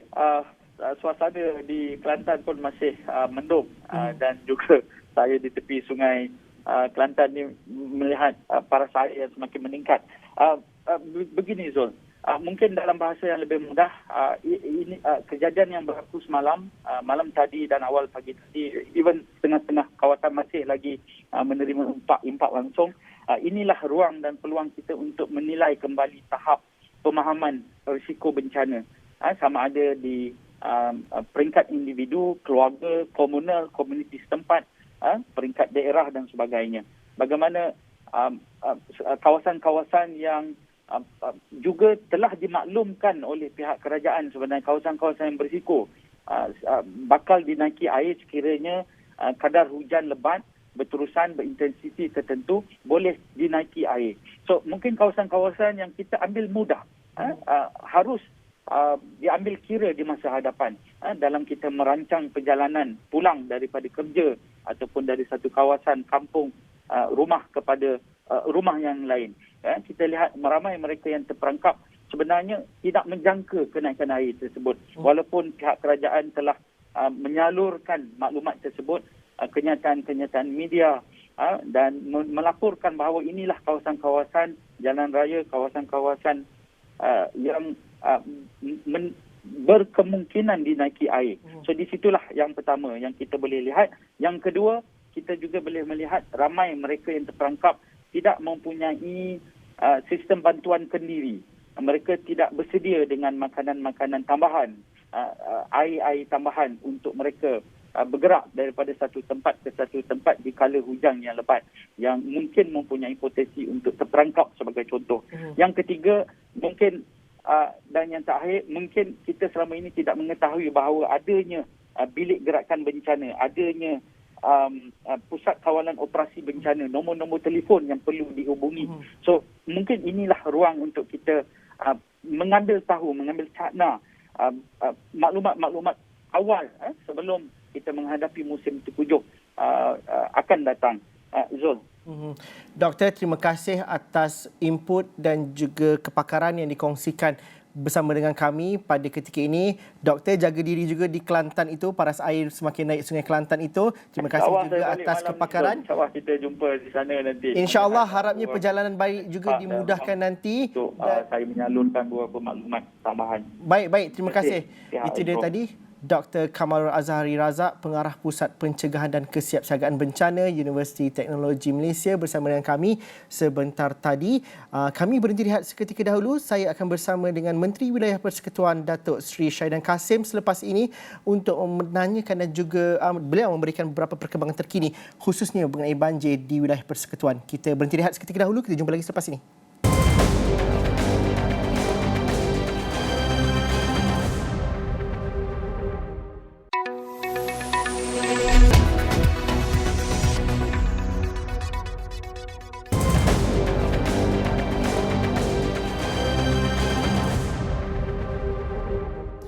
Okey, bertemu lagi kita dalam Buletin Awani Khas. Kita mahu terus bersama dengan Datuk Seri Syahidan Kasim, Menteri Wilayah Persekutuan. Kita mahu tahu bagaimanakah keadaan sebenar banjir khususnya di Kuala Lumpur. Assalamualaikum, selamat petang Datuk Seri. Terima kasih kerana bersama kami dalam Buletin Awani Khas pada jam ini. Berapa banyak pusat pemindahan sementara yang dibuka di wilayah Persekutuan buat setakat ini Datuk Seri, dan berapa mangsa terlibat? Ya, pusat perpindahan ni 1, 2, 3, 4 lah, 4 pusat perpindahan. Tetapi kawasan yang banjir ni ada 18 lokasi ya. Nak saya baca satu-satu Teruskan Datuk Seri kalau dapat berikan perinciannya. Kampung Periuk, Kampung Baru. Ini ada perpindahan yang melibatkan 20 keluarga dan 77 mangsa. Kampung Pasir, pemindahan ke SJKC Saraswati, 103 keluarga melibatkan 413 mangsa.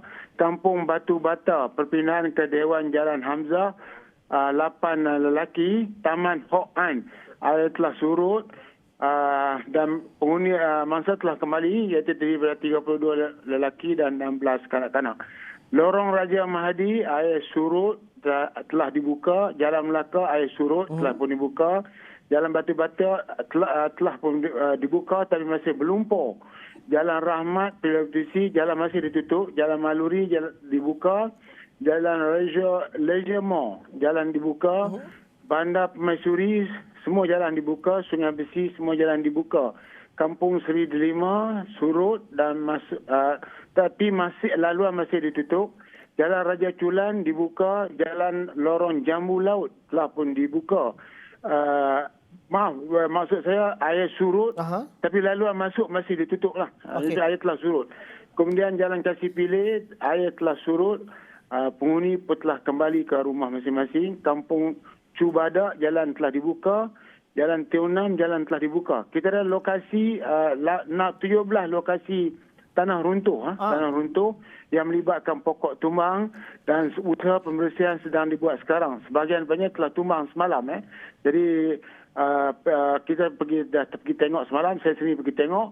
Dan pagi ini kita start potong pokok dan membersihkan jalan. Iaitu Persiaran Negeri 9, Setiawangsa, Cerunsi, Jalan Durian 3, Ceras, nombor 5, Lorong Bukit Pantai, Jalan 2/98, Taman Supreme, Lot 2979, Jalan Pencala Indah, nombor 263, Taman Damansara Indah, Bangsa Indah Kondominium.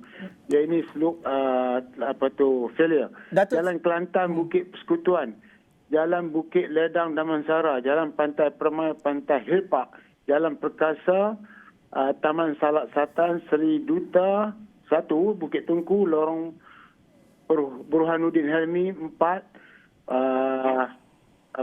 Parking Awam Bukit Nanas, Kampung Palimbayan, Sungai Pencala, Jalan Segambut Tengah. Ini ada 17 lokasi yang melibatkan tanah runtuh, tanah krek yang boleh menyebabkan runtuh dan lain lagi. Agensi kita di BKL, APN, Bomba, Ikram, JKN, PDRM, Rela, Nadma, Pengakap dan juga lain-lain badan sukarela bersama-sama untuk memantau dan juga memberi pertolongan pasal banjir. Semua sekali mangsa yang terlibat kita akan bagi makan dan minum mulai pada pagi ini, tengah hari dan malam bagi mereka yang memerlukan. Dan ada juga tempat-tempat yang tidak berpindah tetapi mereka tak dapat masak sebab masalah elektrik dan lain lagi, kita juga bagi makan. Jadi yang paling kita penting sekarang ni ialah MPP kita di bawah sana maklum kepada kita berapa banyak yang harus kita salurkan bantuan makanan. Kita juga pasukan pasukan jentera kita seperti bot dan juga kenderaan berat, kita telah gerakkan ke Shah Alam dan juga Kelang untuk juga membantu di sana sebab maklumat yang kita dapat Selangor dengan dengan wilayah ni kira bersama-sama sebab akan kena ada juga warga kita yang terperangkap di sana. Jadi kita hantar pasukan ke sana untuk membantu di mana yang diperlukan. Yang paling penting sekarang ni ialah di Kuala Lumpur pada keseluruhannya ialah terkawal. Datuk Seri, Seri Paduka Baginda Yang di-Pertuan Agong ketika mencemaduli melawat mangsa banjir di Kelab Sultan Sulaiman Kampung Baru pagi tadi mengatakan bahawa ini adalah banjir yang terburuk sejak 50 tahun yang lalu. 1971, generasi bapa saya mungkin ingat dan juga cerita bagaimana banjir teruk selepas 13 Mei itu berlaku dan juga mengenelamkan Kuala Lumpur, dan itu yang diungkapkan ataupun dizahirkan oleh Seri Paduka Baginda Yang di-Pertuan Agong. Justru dengan melihat kepada situasi sebegitu, apa yang paling teruk ataupun paling cepat yang perlu dibantu pada ketika ini? Dan juga apabila Datuk Seri mengatakan bahawa tadi pokok sudah ditebang dan juga banyak yang sudah surut, adakah Kuala Lumpur selamat untuk ataupun selesa untuk dimasuki pada ketika ini? Kerana kita tidak mahu mereka yang beriadah di hujung minggu masih lagi mahu masuk ke Kuala Lumpur tapi kebanyakan jalan ditutup dan juga keadaan masih lagi belum diuruskan dengan baik. Bagaimana kita dapat fahami situasi sekarang, Datuk Seri? Kehidupan biasa berterusan di Kuala Lumpur, mereka datang shopping semua. Tapi jalan-jalan yang berlumpur itu sedang proses untuk kita bersihkan. Sebab ini lebih kepada usaha kita untuk melengkapkan Kuala Lumpur pada besok hari. Esok hari, hari bekerja, Parlimen bersidang, kita nak pastikan jalan kita tidak berlumpur. Tapi bagi mereka yang nak datang ke jalan-jalan yang dibuka, kita tak boleh buat apa. Tapi ada setengah tempat yang jalannya masih berlumpur. Kami menjunjung kasih kepada Duli Yang Maha Mulia Seri Paduka Baginda Yang Agung yang telah melawat tempat-tempat yang telah disebutkan. Dan insyaAllah bantuan yang kita bagi sekarang ni adalah bentuk bantuan makanan, bantuan awal. Kami bantuan lain kami tak bagi lagi. Bantuan nak bagi handphone, makanan, semua kita tak bagi. Kita bagi kemudian. Tapi kalau memang tempat tu memerlukan mereka memasak, kami akan bagi bantuan. Jadi semua tempat pegawai-pegawai kami telah ditempatkan di sana. JKM juga akan beri bantuan makanan. Tapi kalau sebenarnya bantuan makanan itu mungkin ada berlebihan, kita kena ingat petugas-petugas yang bertugas di sana juga memerlukan bantuan makanan sebab mereka tak dapat pergi ke mana-mana untuk beli makanan sebab nak kena buat coverage di kawasan makanan. Kita akan pastikan semua warga yang bertugas, semua mangsa banjir dapat dijaga dengan baik. Yang paling penting, kita nak meletakkan keadaan bahawa Kuala Lumpur adalah terkawal. Cuma oleh kerana air banyak surut sebab kenderaan kami itu, sebahagiannya kita kerahkan untuk bantu di Shah Alam dan juga di Kelang. Datuk Seri, banyak tak kenderaan-kenderaan yang terperangkap di basement parking yang mungkin tenggelam semalam? Ada tak menerima laporan dan juga bagaimanakah ingin diuruskan pada hari ini? Parking yang tenggelam ada. Ada beberapa kawasan dan sekarang kita telah ambil tindakan. Ada tempat yang air telah masuk ke sana dan kita telah ambil tindakan. Itu saya tak masuk dalam laporan ini sebab di BKR telah pun mengambil tindakan serta-merta. Okey, Datuk Seri, akhir sekali mungkin sebelum saya lepaskan Datuk Seri untuk pergi ke sidang media ataupun melawat kawasan-kawasan banjir, apa yang saya boleh... tak pergi ke sidang media. Saya hanya... Sebab sidang media tentu mengambil masa 1 jam. Yang 1 jam cukup bermakna untuk saya bergerak saya fahamkan Datuk Seri akan pergi ke lokasi dan sebagainya. Datuk Seri, apa jaminan dan juga apa bantuan ataupun bagaimana nombor hotline yang dapat dihubungi sekiranya ada yang mahu minta bantuan? Tadi saya bagi, saya lagi pusing sekali nombor hotline tu. Tulis 03 tulis. Okey. Nombor hotline ni banyak. Banyak. Kalau macam yang peribadi ni banyak. Tapi saya bagi 2 nombor bilik gerakan 03 261 79862 261799862. Itu ialah bilik gerakan kita. Tapi di kalangan kita ada ramai pegawai yang telah bagi nombor telefon. Dan nombor telefon yang terbesar yang boleh fikirkan ialah kepada Menteri Wilayah Persekutuan, Tok Sri Syahidan Kasim, 019-4545-111. Okey. Tapi yang keduanya Datuk Bandar. Datuk Bandar apa nama you? 016 206 88 Ini dua hotline yang terdahsyat yang rakyat boleh telefon kami pada bila-bila masa. Kami akan sampai ke tempat kejadian secepat mungkin. Mungkin tak sampai 2 jam kita akan sampai ke sana. Kalau ada keperluan lain, makanan dan juga orang-orang sakit yang terpaksa digerakkan dan lain-lain lagi, apa saja kita akan gerakkan ke sana. Baitul Mal Yayasan Wilayah Persekutuan bersama dengan Baitul Mal termasuk JKM akan memberi bantuan-bantuan yang bentuk keperluan makanan dan lain-lain lagi. Bantuan-bantuan lain kita akan bagi kemudian. Nadma pun akan ada bantuan yang akan diberi kepada mereka. Tetapi yang kami punya di BKR dan Yayasan Wilayah, kita ada perkara-perkara yang kita akan sampaikan untuk memberi keselesaan kepada semua orang yang diuji dengan banjir. Okey. Terima kasih Okey, Datuk terima Seri kerana Seri bersama dengan kami dan juga memberikan perkembangan dan juga perincian serta memberikan nombor telefon juga untuk dibantu dan sebagainya. Terima kasih Datuk Seri Syahidan Kasim, Menteri Wilayah Persekutuan yang memberikan perkembangan banjir terkini khususnya di Kuala Lumpur. Beliau mengatakan bahawa kebanyakan jalan sudah pun dibersihkan dan juga air sudah pun surut, tapi masih terdapat banyak lagi jalan yang masih lagi ditutup. Ini untuk tujuan pembersihan dan sebagainya. Beberapa pusat pemindahan sementara juga sudah dibuka dan juga diuruskan dengan baik. Malah di BKL dan juga agensi di bawah Kementerian Wilayah Persekutuan juga mengerahkan kenderaan-kenderaan yang bersesuaian untuk membantu keadaan banjir khususnya di negeri Selangor, di Shah Alam dan juga di Kelang. Dan sementara itu, Jabatan Bomba dan Penyelamat Malaysia JBPM akan menggerakkan secara menyeluruh anggota dan logistik termasuk dari negeri yang tidak terlibat dengan banjir bagi membantu mangsa di negeri yang terjejas. Ia bagi membantu 4,819 anggota JBPM yang sudah terlibat dalam operasi banjir di 6 buah negeri pada ketika ini. Menteri Perumahan dan Kerajaan Tempatan, Datuk Seri Rizal American 9 American berkata, semua bantuan akan dijalankan secara bersepadu dengan diketuai Agensi Pengurusan Bencana Negara atau NADMA. Seandainya keadaan menjadi lebih meruncing, saya pun dah bercakap Ketua Pengarah Bomba untuk to deploy to the fullest capacity yang untuk membantu pihak-pihak NADMA dan pihak-pihak agensi lain dan memastikan bahawa soal kita turun untuk membantu mangsa yang ditimpa bencana ini dilakukan secara bersepadu. Tapi selain daripada itu, saya nak maklumkan bahawa soal operasi bencana ini adalah soal yang membabitkan NADMA, anggota pertahanan awam dan bukan bomba semata-mata. Jadi acara ini adalah bersepadu tapi diterajui oleh NADMA. NADMA yang menjadi agensi peneraju dalam mengatasi ataupun dalam mendepani sebarang bencana yang berlaku. Bomba will be one of the component to be part of that. Dan kita we are always in the state of readiness dalam apa keadaan. Rizal American dalam pada itu meminta semua yang terlibat dengan kejadian banjir supaya segera menghubungi talian kecemasan dan patuhi arahan pihak berkuasa pada setiap masa dengan mengutamakan keselamatan nyawa diri serta keluarga.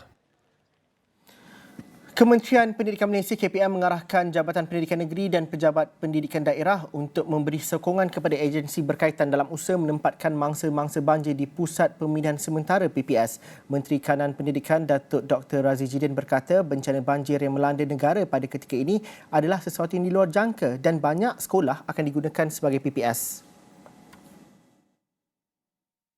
Kita di Kementerian Pendidikan telah maklumkan kepada pihak JPN dan PTB serta kepada pentadbir sekolah supaya sentiasa memberi bantuan dan sokongan kepada agensi-agensi yang berkaitan dalam memastikan usaha untuk menempatkan masa-masa banjir di PPS ini dapat berjalan dengan baik dan mereka dapat didaftarkan dan ditempatkan di pusat-pusat pemindahan banjir di sekolah-sekolah yang ada di bawah PPM ini.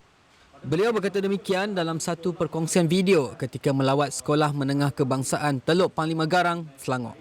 Dalam pada itu, Dr. Razi berkata beliau juga sedia maklum dengan sekolah-sekolah yang turut terjejas teruk dilanda banjir. Kita ada sekolah yang terkesan kerana banjir. Ada sekolah yang dinaiki air dan kita telah maklumkan kepada JPN dan PPD supaya laporan segera dibuat tentang sekolah-sekolah yang terkesan dengan banjir ini untuk membolehkan pihak kementerian membuat pemantauan dan mengambil tindakan segera bagi membolehkan apabila sampainya sesi persekolahan, sekolah-sekolah ini dapat dibuka semula dan dapat berjalan dan beroperasi dengan teratur. Dr. Razi berkata pihak kementerian akan terus memberi sokongan dan bantuan kepada agensi berkaitan bagi memastikan sumber yang ada dapat dimaksimumkan untuk bersama-sama melalui tempoh yang sukar ini. Antara kawasan yang teruk terjejas banjir pada ketika ini ialah kawasan di sekitar Shah Alam, di Taman Seri Muda dan beberapa kawasan yang lain. Justru saya mahu terus saja bersama dengan Ahli Parlimen Kota Raja Yang Berhormat Muhammad Sabu pada jam ini. Assalamualaikum, selamat petang YB Mat Sabu. Waalaikumsalam warahmatullahi wabarakatuh. YB Mat Sabu, saya faham kalau rumah YB di kawasan Seksyen 19 tu adakah terjejas akibat banjir juga kerana kawasan terjejas di sekitar itu yang paling teruk sekali. Dan juga bagaimana tinjauan YB setakat pagi ini? Kawasan itu terjejas tapi lebih teruk di Taman Seri Muda.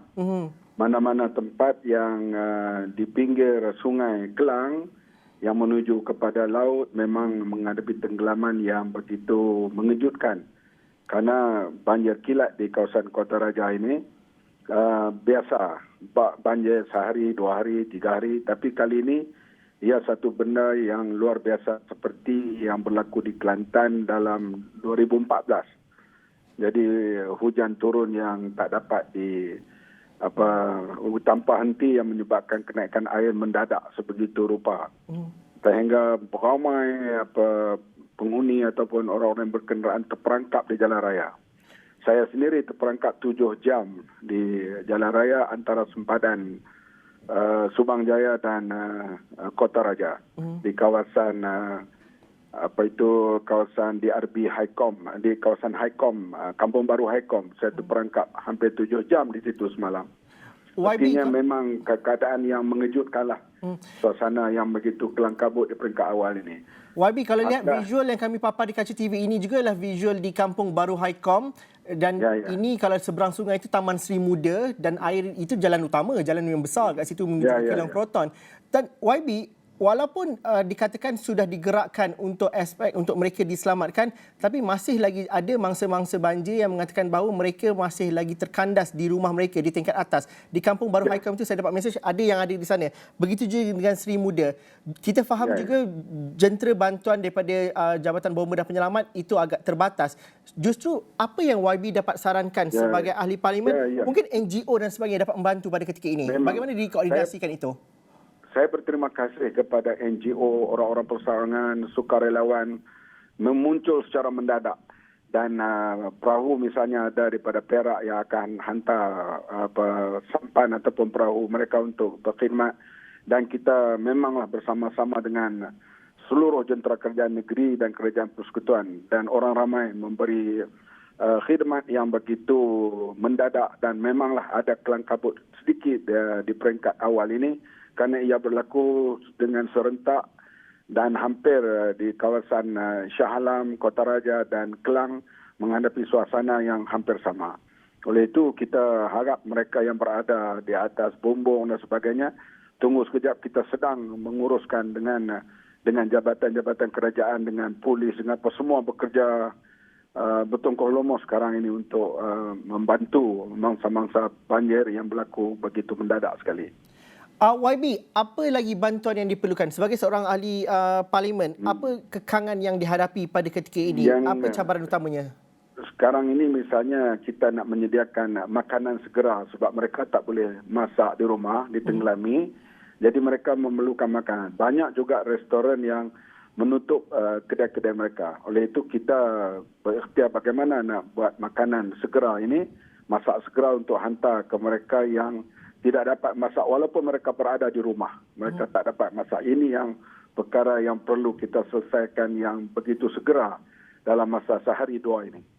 Antara kawasan yang paling teruk yang memerlukan bantuan pada ketika ini di kawasan Parlimen Kota Raja itu, selain daripada Sri Muda dan juga beberapa kawasan sekitar, apa keperluan-keperluan berbeza yang kita boleh ketahui kalau dapat YB beritahu dan juga maklumkan? Keperluan-keperluan seperti tilam sementara dipanggil Toto. Perkara itu cukup penting kerana mereka pergi duduk di dewan orang ramai, di masjid ataupun di mana-mana tempat mereka perlu alas untuk mereka tidur dan sebagainya. Kerana itu saya minta kalau ada orang yang nak memberi, itu adalah bantuan-bantuan yang amat kita perlu sekarang ni.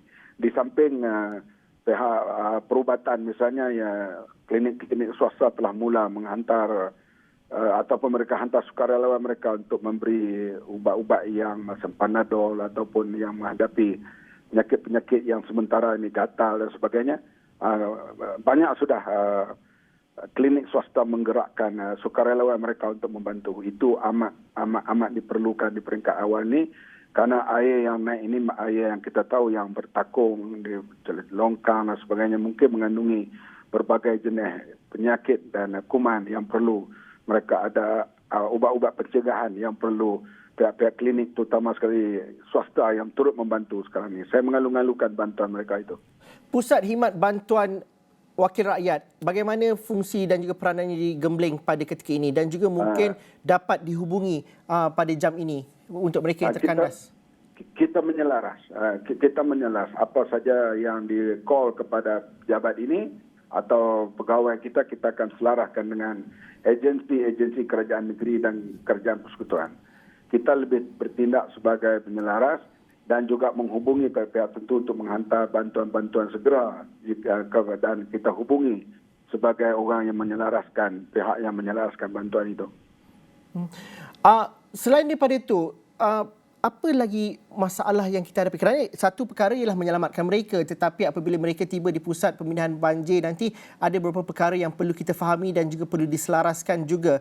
Dan juga kawasan banjir yang berlaku ini adalah di kawasan bandar. Jadi sukar juga apabila air ataupun jalan-jalan dinaiki air, bantuan juga sukar untuk sampai walaupun depan mata sahaja.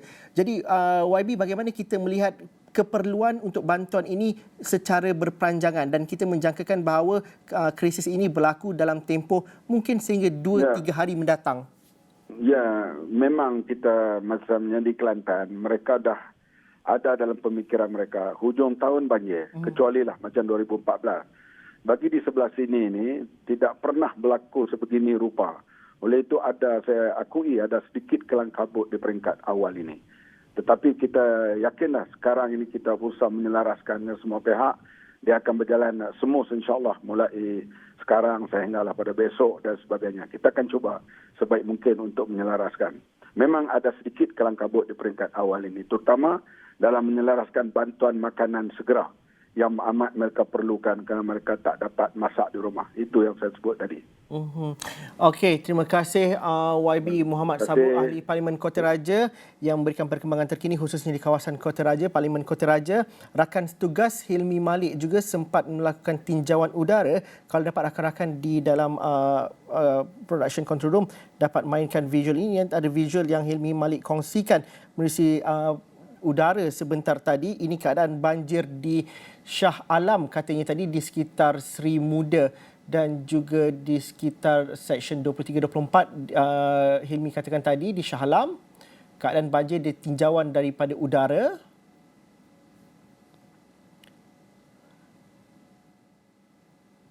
Dan kalau dilihat air masih lagi tinggi dan juga beberapa kawasan termasuk juga masjid dan juga sekolah di situ masih lagi digenangi air. Dan juga ini antara perkara dan juga visual terbaru yang kami bawakan daripada helikopter PDRM yang kami bawakan, di mana wartawan Hilmi Malik bersama dengan skuad udara melihat kepada situasi banjir khususnya di Shah Alam pada ketika ini. Dan Hilmi masih lagi berada di udara untuk melihat kepada dan juga melakukan tinjauan dari masa ke masa khususnya di Shah Alam dan juga di Klang untuk melihat situasi terkini, kerana kesukaran bagi pasukan media juga untuk menembusi kawasan-kawasan inilah. Kebanyakannya jalan ditutup dan kami terpaksa meminta juga bantuan daripada pihak berkuasa yang ketika ini sibuk bertungkus lumus untuk menyelamatkan mangsa banjir, dan kami mengharapkan peralatan mereka dan juga bantuan mereka untuk menghubungkan dan juga mendapatkan gambaran terkini mengenai situasi banjir yang berlaku. Dan ini antara visual yang terbaru yang kami dapatkan, yang kami boleh bawakan kepada anda. Keadaan banjir yang berlaku pada ketika ini, difahamkan ini di Taman Sri Muda. Inilah situasinya berlaku. Visual dari udara yang dibawakan oleh wartawan Hilmi Malik. Kami akan berlintas langsung dengan beliau supaya beliau dapat menceritakan dengan keadaan sebenarnya, keadaan yang berlaku pada ketika ini. Kami berhenti rehat seketika dahulu. Saya difahamkan Setiausaha Kementerian Alam Sekitar dan Air KASA Datuk Seri Zaini Ujang akan mengadakan sidang media sebentar lagi. Kami akan bawakan perkembangan itu sebentar lagi, tapi kita berhenti rehat seketika dahulu. Kita jumpa lagi selepas ini.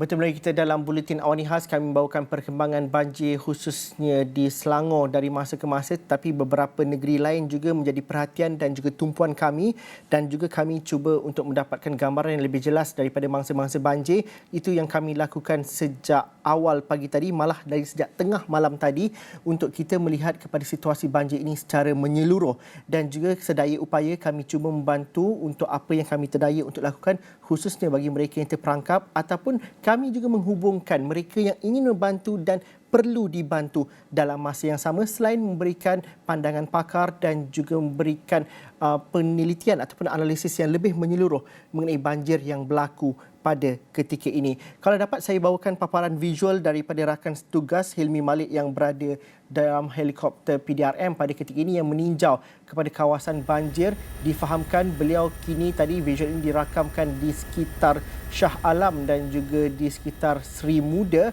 dalam setengah jam yang lalu. Ini adalah paparan visual yang kami dapat bawakan secara terkini kepada anda daripada wartawan tugas yang kini berada di lokasi iaitu Hilmi Malik. Keadaan banjir masih lagi berlaku walaupun cuaca sedikit baik kalau dibandingkan dengan semalam dan juga Jumaat. Sedikit cerah namun begitu aliran air ataupun keadaan banjir masih lagi tenggelam dan difahamkan kita terus saja kepada sidang media oleh pihak KASA pada ketika ini. Terus saja. Yang cukup bermakna di sini di Smart Tunnel ni, dan ramai orang mungkin tidak mengetahui peranan dan fungsi Smart Tunnel ini digunakan dalam usaha untuk tangani ini masalah banjir di seluruh negara. Jadi hari ini kita berkumpul di sini khusus untuk menerangkan peranan dan tugas Smart Tunnel di samping kerja-kerja lain yang dilaksanakan oleh pihak NEPA KASA melalui NEPA GPS untuk kita tangani isu yang terdepan sekarang ni lah. Sekarang ni memang semenjak NEPA 2 hari yang lepas hujan turun di luar jangkaan, luar biasa sekali. Kali ini taburan hujan yang turun dalam negara kita dan kita tetap terdepan dengan menjadi seluruh negara yang mula dengan yang hebatnya sekarang ini di Selangor, wilayah Kuta dan juga hebat beberapa negeri yang lain lah. So mungkin untuk dapatkan peranan dan tugas utama NEPA Smart Tunnel ini, mungkin NEPA Datuk Nasir ataupun Datuk Kesu beri sedikit perincian dengan Smart Tunnel yang kita binakan ini dalam usaha untuk kita tangani isu banjir untuk pengetahuan umum. Terima kasih kepada saudara-saudari yang datang pada hari ini.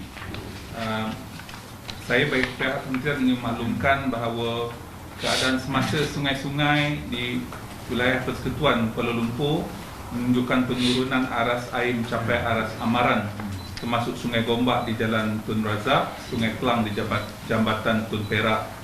Susulan itu Jabatan Pengairan dan Saliran telah mengaktifkan lencongan banjir dalam usaha mengurangkan impak kejadian banjir.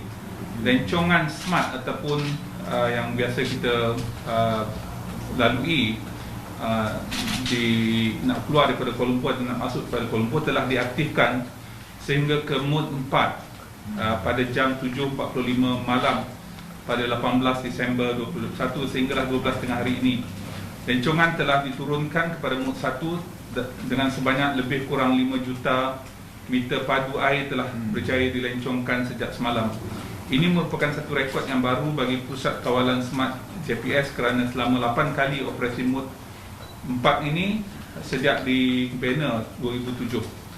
Setiap peristiwa hanya merekodkan kurang dari 3 jam operasi lencongan. Namun pada operasi keempat yang ke-9 ini iaitu semalam sehinggalah 12 tengah hari tadi, operasi lencongan telah berlangsung selama kira-kira 22 jam daripada mod 1 sampailah mod 1 yang sekarang.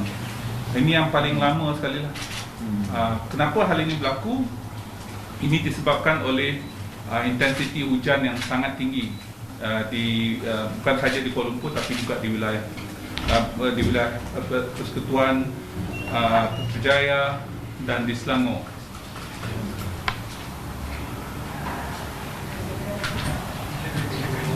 Kena ulang ni. Ya.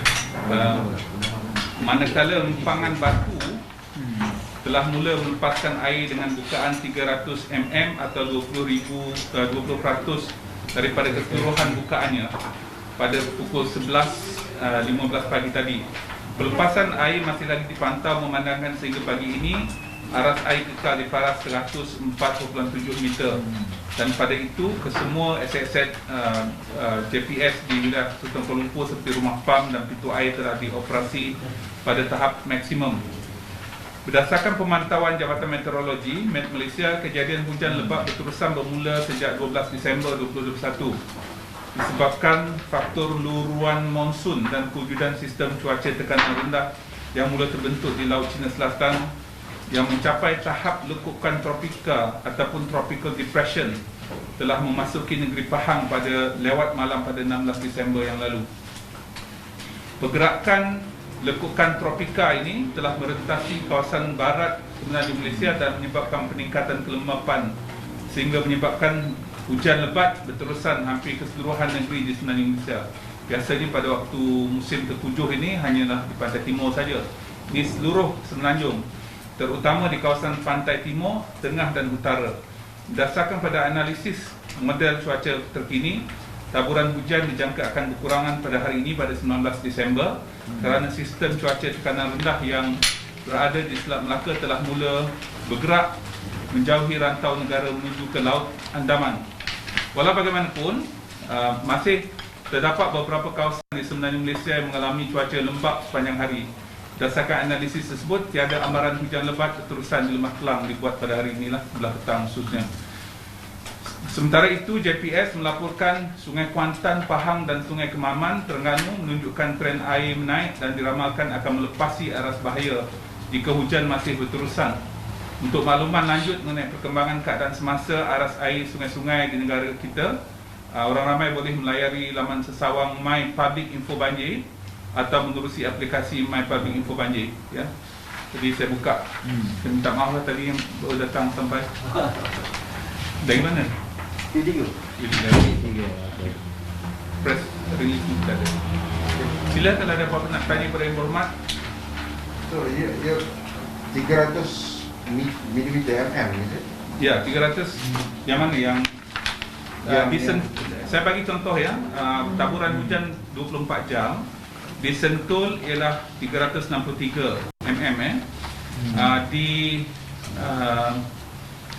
tempat lain sebagai contohnya di Gombak kilometer 11 247, di Jinjang 258, di Jalan Tun Razak Sungai Bunus 273. Ini berbanding dengan keseluruhan taburan hujan di kawasan ini kira-kira lebih kurang dalam 2,400 setahun. Jumlah yang saya sebutkan tadi sehari 24 jam. Ya, bersamaan dengan lebih daripada sebulan taburan hujan itu. Dan ini adalah sesuatu yang di luar jangkaan yang biasanya berlaku lebih daripada setahun, 100 tahun sekali. Ataupun mungkin Datuk Nasir boleh sambung sikit. Jarang ada ketika ini musim timur laut berlaku hujan lebat pada disebut ada titik isu di pantai barat. Dan dimaklumkan juga pada kami iaitu susulan taifun yang berlaku di Filipina tu. Jadi ekonya ya, menjejaskan kita punya putaran angin dan membawa hingga ke kita boleh orang kata melintasi bandaran Siti Wangsa. Patutnya turun di kawasan-kawasan pantai timur. Tapi ekonya tu, angin itu boleh mendapati bandaran Siti Wangsa dan menambahkan hujan di kawasan pantai barat. Ya. Jarang yang menjalankan itu. Sama fenomena yang berlaku di Pulau Pinang dalam beberapa tahun yang ya, betul Pak. Saya nak sebutkan juga yang berhormat sebutkan tadi tentang kepentingan kenapa kita buat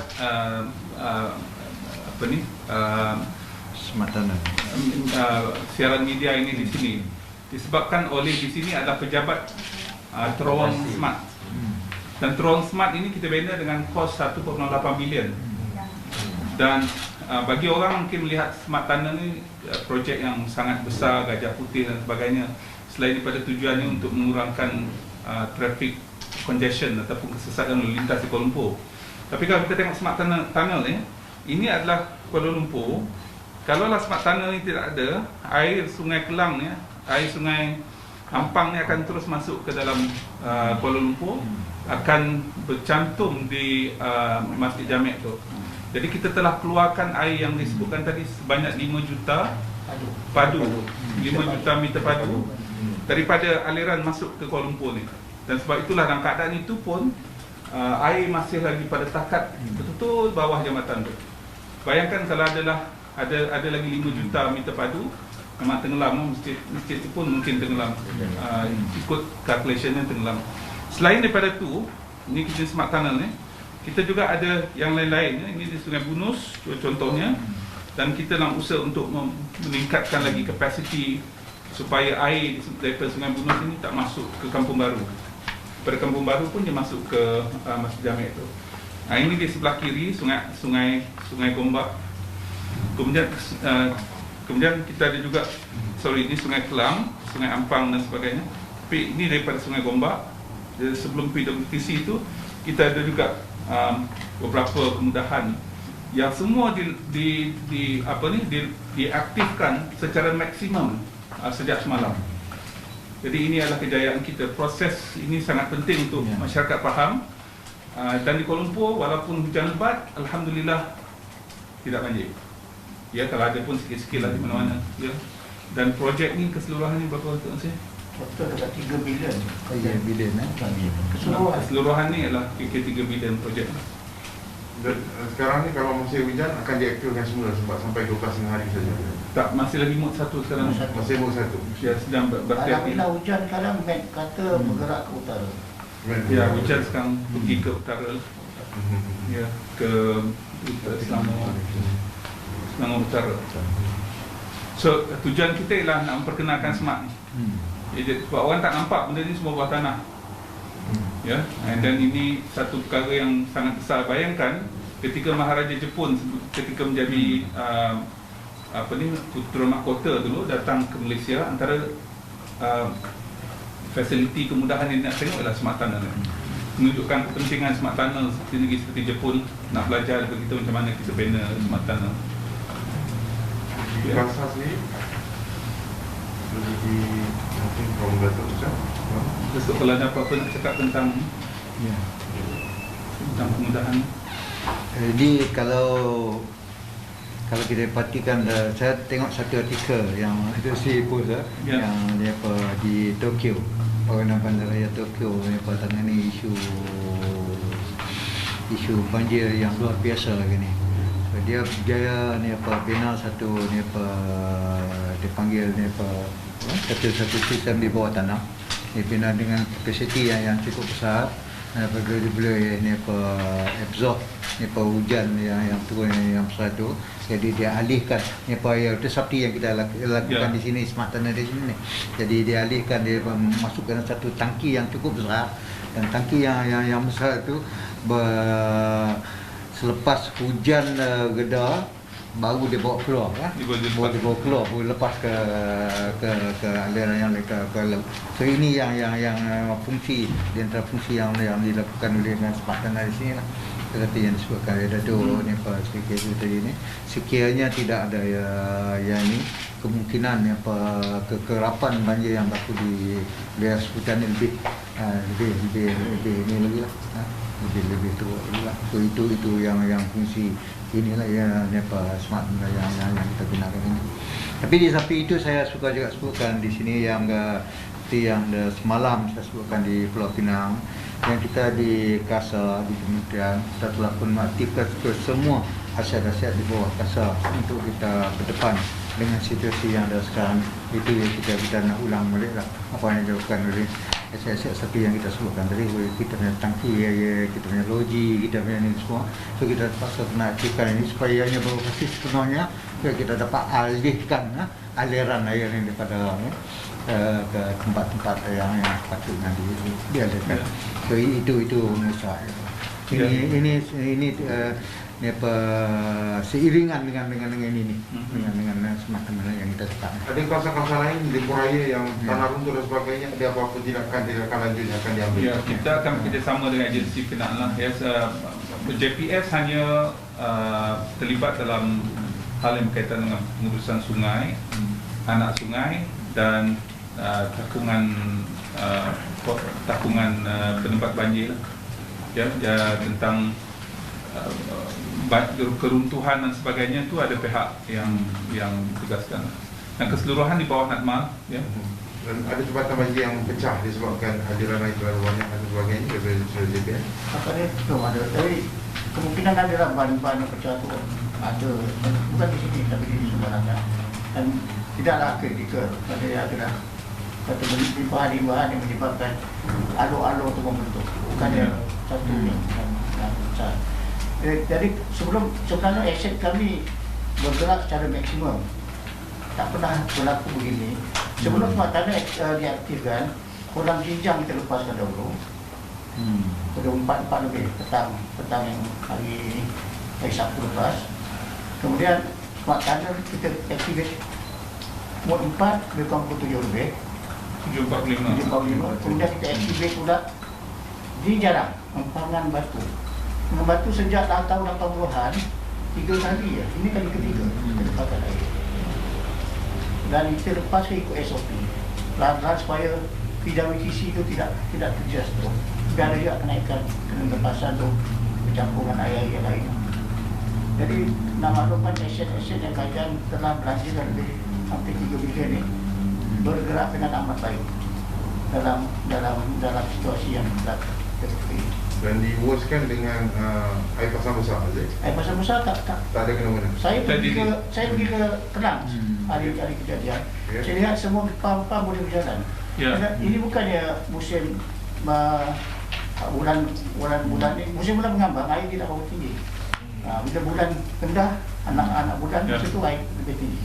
Kita di hulu ni cerita orang hulu. Orang hulu tak ada impact kepada air pasang air surut, air di laut. Yang cerita pasang surut ni adalah orang di hilir. Itu kena cerita lah orang Hulu Langat, orang Sepang, orang apa ni di Kelang, di Shah Alam, itu orang hilir. Dia orang ada masalah sebab air itu semua sampai ke hilir. Dan apabila air pasang, air itu sangkut betul lah. Banjir termenung ada di kawasan ni daripada JPN? Masih ada lagi. Masih bertahan. Kita tak panggil banjir termenung, kita panggil banjir genang. Banjir genang sekarang. Genang.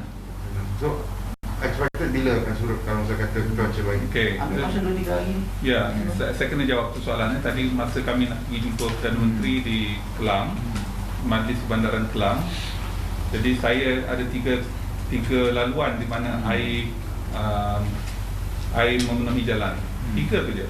Jadi kebetulan saya sempat turun lah, pegawai saya sempat turun tangkap gambar. Dan kita juga dapat gambar sungai sebelah dengan tempat air genang sebelah tu. Dan kita dapati di Batu Tiga di Lebuhraya Persekutuan itu disebabkan oleh longkang tersumbat. Ya, kita tahulah apa-apa bila banjir ni semua benda masuk longkang, tersumbat longkang jadi air perlahan sangat keluar. Jadi ini menyebabkan air tersebut memenuhi jalan. Dan ketika saya pulang tadi air itu dah surut lebih daripada 50% lah. Tapi apa yang saya sebutkan, kita kena jaga kebersihan kawasan. Ya, pastikan yang sampah sarah, botol-botol tak ada di kawasan sekitar rumah kita yang akhirnya bila hujan masuk longkang tersumbat. Itu sebab walaupun air sungai rendah, air laut rendah, masih ada lagi dia di tanah atas tu yang banjir. Ada 2 tempat yang saya tengok yang directly macam itulah. Satu tempat tu aras air itu sama dengan aras air sungai. Jadi itu mungkin disebabkan oleh faktor sungai itu masih lagi pada aras yang tidak surut sepenuhnya. Kalau surut sepenuhnya tak ada masalah pun. Ya, itu 3 tempat yang saya lalui tadi. Kebetulan sambil saya mengambil masa 2 jam dengan Datuk Nasir untuk sampai ke Kelang dekat sini. Dan sambungan dengan apa banjir genang ni, kita menung genang sekarang ni. Narim telah membangun satu sistem untuk kita tangani apa banjir genang ni. Kalau Datuk Nasir boleh tambah kan. Masa saya lautan saya ke Narim kan, kita cubakan sistem tu untuk yang Johor, yang Batu Pahat. Mana ada sistem yang dibangunkan oleh Narim itu untuk khusus untuk tangani apa banjir genang, untuk alirkan apa air yang tertakung tu iaitu supaya dapat digunakan di penggunaan dia. Kalau kata nak kaedah yang dibangunkan oleh Narim itu telah kita cuba di Johor sebagai contoh, khususnya Johor biasanya air genang ni sampai 2 minggu, 3 minggu, ada tu berbulan. disebabkan oleh air laut, longkang depan rumah ataupun kawasan sekitar kawasan perumahan tu lebih rendah daripada air sungai. Jadi dia tak boleh masuk dalam sungai. Ya, dan ini menyukarkan proses pengaliran air itu. Jadi Nahrim telah menggunakan kaedah vaporization. Dia ambil air itu, dia vaporizekan ke udara, jadi dia menukar daripada cecair kepada gas. Ya, dalam bahasa Inggerisnya liquid to gas. Dari segi pertukaran tu lah, menggunakan nozzle yang tertentu. Jadi kurang-kurang ni kita dapat kurangkan 30-40%. Jadi air itu tak bergenang lagi lah. Air itu masih ada tetapi tak bergenang, jadi banjir. Jadi itu sesuai digunakan tempat-tempat seperti di Johor yang itu. Tapi dan ini air tersumbat, jadi kita buang masalah tersumbat tu settle lah. Jadi apa yang kita nak buat tadi, kita dah setuju Datuk Nasir, kita akan gerakkan aset-aset pump kita untuk pergi tempat mana air takung ni, kita akan pump sebanyak mungkin. Dan saya telah mengarahkan JPS untuk membeli pump-pump baru, harus digunakan serta-merta untuk tujuan ini. Adakah ada perolehan teknologi lain selain daripada yang ada sekarang ni? Contohnya teknologi dari Belanda, di mana negara tu di bawah paras laut. Jadi ada perancangan tak untuk mendapatkan teknologi sedemikian untuk ditambah baik? Ya. Dia bukan masalah teknologi, dari segi konsep reka bentuk. Di Belanda mereka bentuk berlaku average recurrence interval ni selama 1000 tahun. Dia kebangkalian berlaku benda tu 1000 tahun sekali. Kita buat di kawasan Kuala Lumpur ni berapa? 50 tahun. Ya, 50 tahun sekali. Jadi memang kenalah. Ya. Apatah lagi bila hujan tu sangat lebat, we exceed the 50 years ARI, average recurrence interval. Di Jepun 200 tahun. Jadi banyak orang tanya kita apa beza 100 tahun 50 tahun. Dia punya design spec dia tu lebih tinggi lagi, lebih spesifikasi tu lebih tinggi lah. Contohnya kalau kenaikan hujan tu, dia akan kira kenaikan hujan yang di luar daripada jangkaan kita, sehingga kan berlaku benda tu dalam tempoh 1000 tahun macam tu. Ya. Kalau kita ni pernah berlaku bila 50 tahun dulu. Apa yang berlaku di Bukit Lancung terlalu laju, airnya naik. Sungai itu tak ada masalah, sebabkan volume itu terlalu di luar biasa lah. Itu sebab utama dia. Dan sumbat-sumbat itu juga antara sebab utama dia. Ya, di samping hujan tu terlampau intensitinya, saya kata tadi lah, sepatutnya lebih pada sebulan dengan jumlah itu, tapi ini dalam masa 1 hari. Ya, memang apa saja design kita buat kecuali ni, kecuali yang ni. Yang lain semua exceeding our design spec. Sebab tu saya nak ceritakan ni, kita kena design macam ni akan datang. Tak boleh design 50. Ni kita design untuk 70 apa? 100 tahun. Untuk sungai. Sungai ada tahu. Mereka bermaksud kita perlukan smart tunnel di kawasan highway. Tak ada, makna design konsep kita tu 100 tahun ARI, bukannya 50 tahun ARI. 100 tahun perlukan design. Ya, 100 tahun kan perlukan design ARI. Kita sebut tahap perlindungan. Tahap perlindungan tu ialah berlaku secara statistikalnya 100 tahun sekali, bukannya setiap 50 tahun. Pernah berlaku 50 tahun dulu macam tu. Tak boleh. Kalaulah di Belanda tu tak pernah berlaku macam tu. Apa yang pernah berlaku, tak pernah berlaku. Itu design dia. Maknanya kalaulah dia buat benteng, dia tak dapat benteng 3 meter, dia buat benteng 20 meter. Jadi isunya siapa nak bayar tu? Kan? Mahal lah. Jadi selepas ni apa-apa projek ya air mesti 100 tahun. Kita akan pastikan disebabkan oleh perubahan iklim yang disebutkan oleh Yang Amat Perdana Menteri dalam ucapan beliau ketika pengurusikan Majlis Tindakan Perubahan Iklim, bahawa kita kena reka bentuk kita tu mestilah memenuhi spesifikasi itu, spesifikasi perubahan iklim. Ya?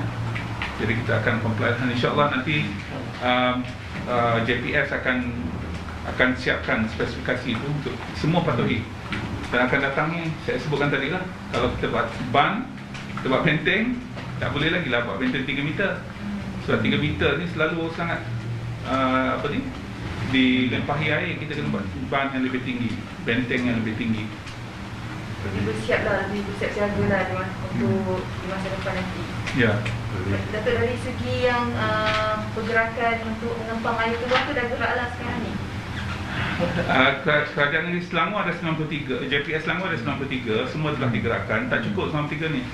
Dalam perjalanan saya tadi ada 3 lokasi, dan saya dapati 3 lokasi tu tak ada pump tu. Jadi kita kena cari pump tu. Kawasan perumahan yang banjir sekarang ni, hujan dah tak ada lagi tapi kalau kita tengok kat Dengkil masih banjir lagi. Sebab apa? Sebab air tu tak keluar daripada kawasan perumahan tu.